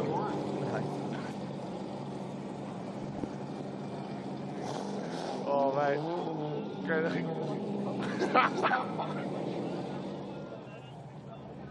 Oh, Aggie. All right, I got Aggies here. Just wanted to give a quick shout out. I don't know if you can hear him from my phone. Go, Ags. Loving the live stream, loving the drifting, bringing it down with the new wall. All right, Ags, I'm going to have to let you go because we're back in action here. Rob Arbolino coming out. Mitchell Jeffries. This is your top three. Yeah. This is going to be a battle now. Rob Arbolino foaming. Absolutely frothing at the mouth with anger, ready for a trophy. Up against Mitch Jeffrey, Mr. Cool, Calm and Collected, probably sipping on a water in there, just wondering where the aircon's at. Just chilling. He is always calm. Here we go, your top three in the pro. Rob Arbolino to lead, Mitchell Jeffries in the chase. Oh, once again, Jeffrey's there. Jeffrey knows how to chase. He's so tight on this. For such a big power difference as well, to be just smashing that pace beautifully. Here we go, Ab's starting to pull away. Jeffrey's getting left behind. There's that anger from Rob. On the wall early. Wow. Man, Just putting the rear of that car on the line. Did you see that? Rob must have been playing some Tony Hawk because that was like a 25-metre wall ride. That was Mate, nuts. that was crazy. As you can see, we're coming around. A little bit of a bubble there in the chase by Jeffries. Killer run by both the boys here. Nice, clean, and consistent. Rob absolutely killing it in the lead. Jeffries in the chase. Coming down the bottom sweeper. Jeffries starts to get left behind here. Rob destroying those Achilles tires at the back of the 350Z. As you can see here, Rob on the wall early all the way around. Put your hands together, let's spin them around and see what they can do. More controversy on the live stream. Basically, if you don't have pineapple on a pizza, you should burn your Aussie passport. Anyway, back into the battle. Oh, look at this from Rob. Pushing Jeffries around the corner. Coming through the S's. Nice lead run from Jeffries here. Letting Rob get up on his door. Rob is tight. Oh, Rob is just angry. Shut the gates. Put your hands together, guys. This is your top three. And oh my God. Mate, you know it's the final. Wow. Stand up and give these guys a nice, well done. Well fucking done. I think I'm going to start calling him Yeah, Rob I swore in, I don't care. Arbolino. Get up me, because that is what we want to see.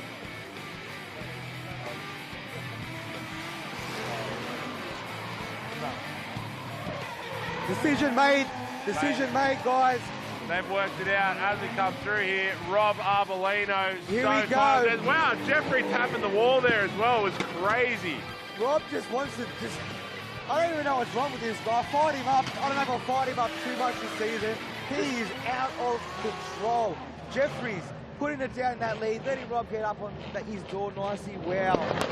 Man, Rob Arbolino's got a marriage proposal in the live stream, and I'd bloody marry the bloke as well. You bloody ripper. Wow. Oh, what a run from Rob Arbolino. Crazy. Mate. I'm loving it. And now we still got the final. We still got Bo the Show Yates against Brad Toohey. How many times have we seen Brad those the 286s come up against each other in battle, and it's always an impressive show to see.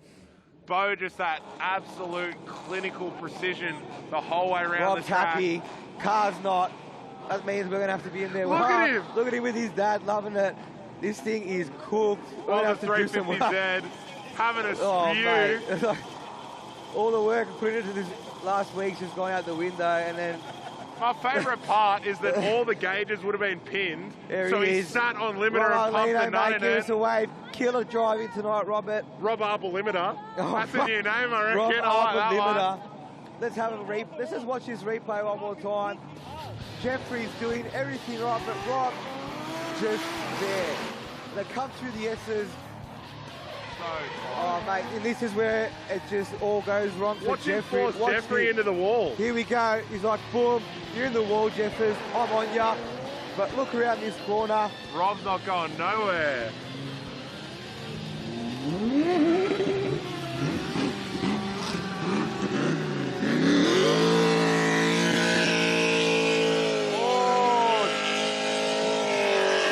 Here we go, guys. This is your final. The absolute final. These guys battling it out for the top spot. 8.6 on 8.6, but twin supercharged V8 under Toohey's bonnet up against that 500 plus kilowatt JZ of Bo Yates. Jenkins, we all want to come back to NZ, mate, but you guys are going to come over here. You do season over here, we'll do season over there, mate. That's how it is. Luke Here we Kennedy, go. I think there's a Forget different about app for that. it. This is the final. All you guys are watching should be watching, not typing. This is it. Brad Toohey to lead. Bo Yates to lead. How's the gear grab from Toohey? That's angry. Toohey is not letting Bo get away from him this time. There goes Bo. Here we go. Shooting off the wall. Oh, and he's deep. Perfect lead run there. Wow. I can't can't even see out here. There is that much smoke from Brad Tui. That was loose. On the replay now, you see Tui just up in Bo's zone. Oh, this is but nice. Bo was nice and wide there and riding that wall a lot better than Tui was. Tui again switching back here, just that little step behind where Bo emulates so nicely in the chase. And Bo pulling away there again. If I had to put an advantage on it, I'd say a slight advantage to Bo, but I tell you what, Brad Tui is angry. This is going to be good. Tui knows he had a little bit of a gap, and Tui is going to put everything on the line there. Now waiting on the green. Just waiting for the smoke to clear a bit so we can let these boys fill the sky again. Oh, big. Barron, Conor McGregor, rubbish, mate, you're rubbish.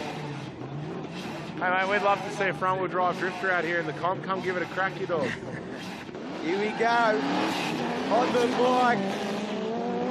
Tui in the lead. Out on that wall.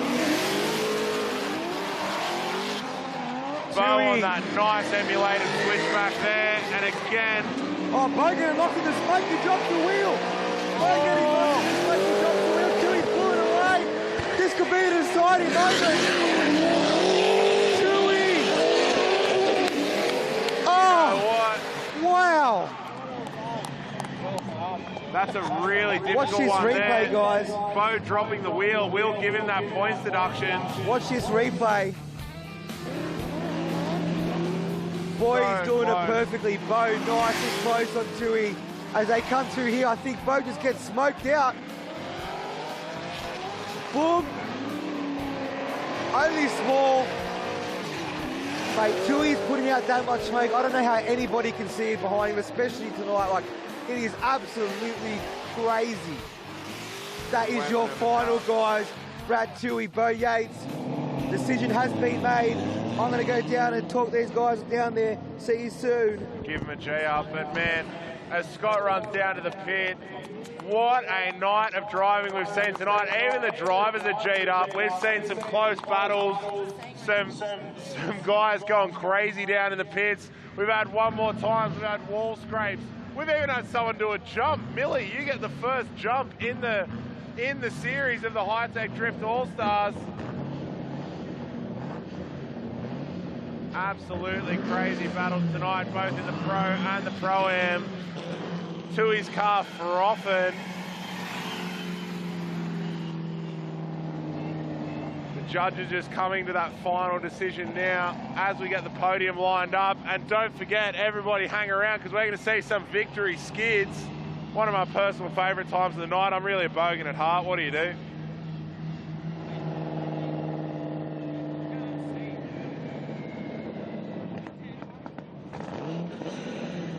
Tui's car sounding angry.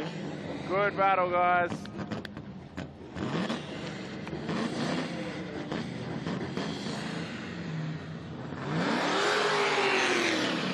Rob, if you're out there, we need Rob and Mitch Jeffrey out here as well, and Warwick Hill. Yeah. We need Warwick Hill, Mitch Jeffrey and Rob Arbolino out on track. We're going to have our presentation and victory skids.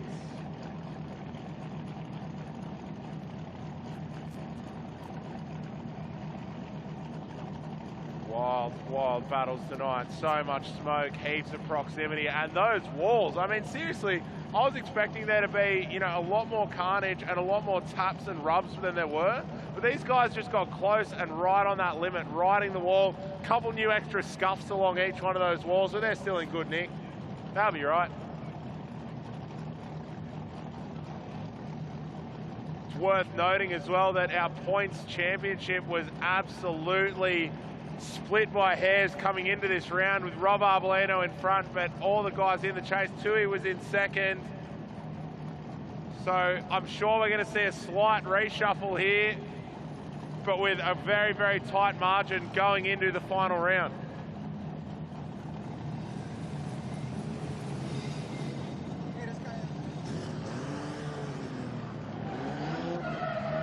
Was it so hyped up? Oh, Rob walking out here, actually, so I'd say that means the 350, yeah, she cooked.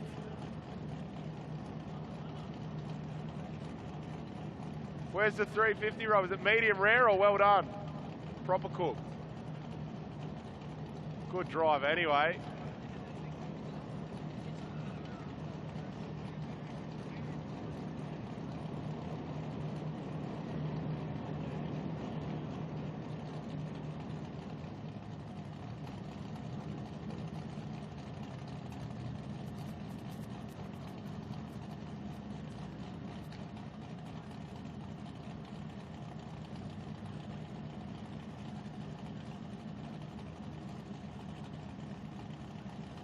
Cars idling on the line now, waiting eagerly to find out which way our podium will shape up.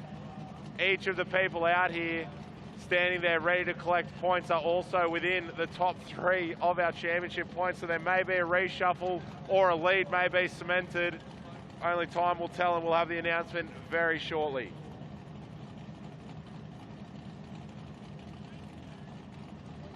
We're going to head down to Chambry to hear all the action car side and the results be announced. Wow, what an evening tonight has been. The walls have made a difference. All these boys have stepped it up. But your winner for tonight, round 4 of the Hi-Tec Drift All-Star Series, is Brad Tui, your winner for tonight.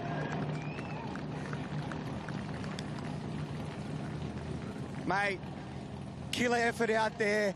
Obviously, your car is baking the tyres off the rims, on the wall all night. How you feel? Must be pretty happy with how it turned out. Oh, yeah, like, absolutely stoked to get a win. Obviously, turn around what happened at Winton. First and foremost, I'd just like to say a massive thank you to Jez from DBS Tuning. Like, he's been on the phone to me all night. Not many tuners will do that. I've been fighting an issue with my car all night, and, yeah, mad props to him, so thank you. Well, good to see you back up here, mate. It helps with your championship coming into the final round. Killer work tonight.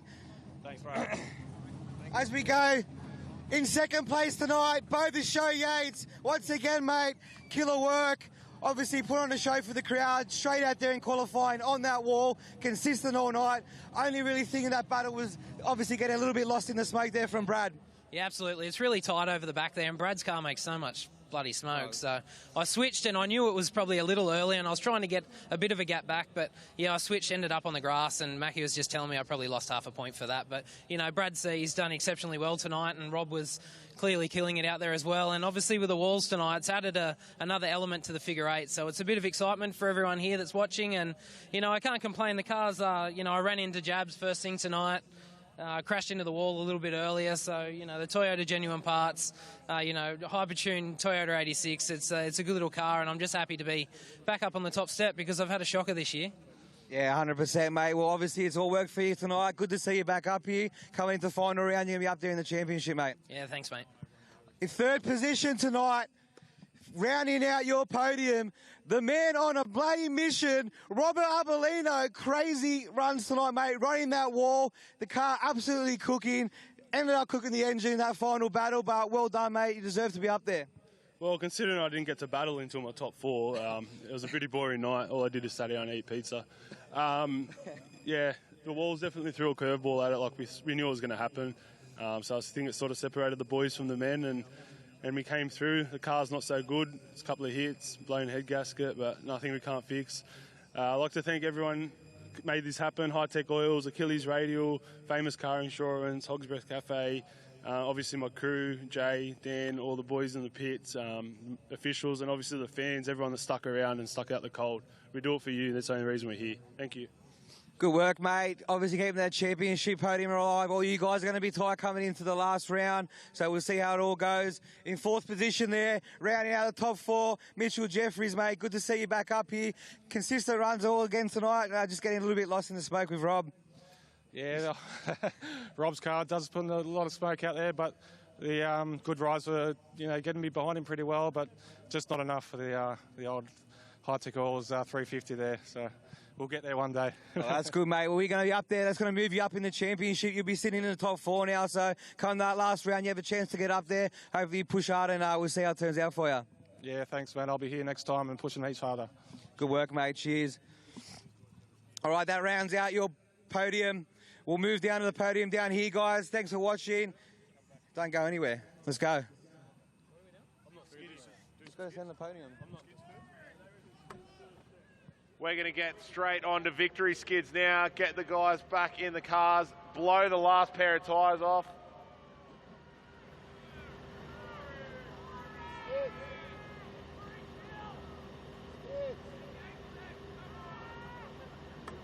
We're just going to get the victory skids underway now so we can round out the live stream before we get the champagne popping and the guys up on the podiums.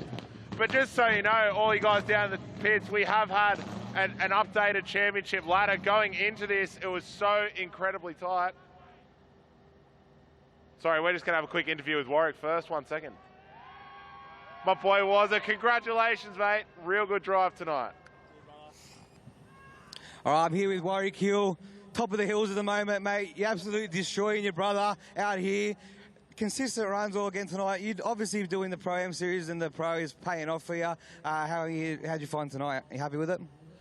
Yeah, look, the car is just on point. Ever since we put the 2J in, it's a completely different car to drive. You put it where you want it to go, you put your foot down, and it takes off. So it was a big job. I'd like to thank the guys at Formance Automotive, Custom Cluster, Three Fingers Neat, I2D Fire Services, and all the boys who come out, Joel, Tom, everyone who comes out and gives us a hand all night. It's a big job running 2 classes, but it's paid off. We're happy.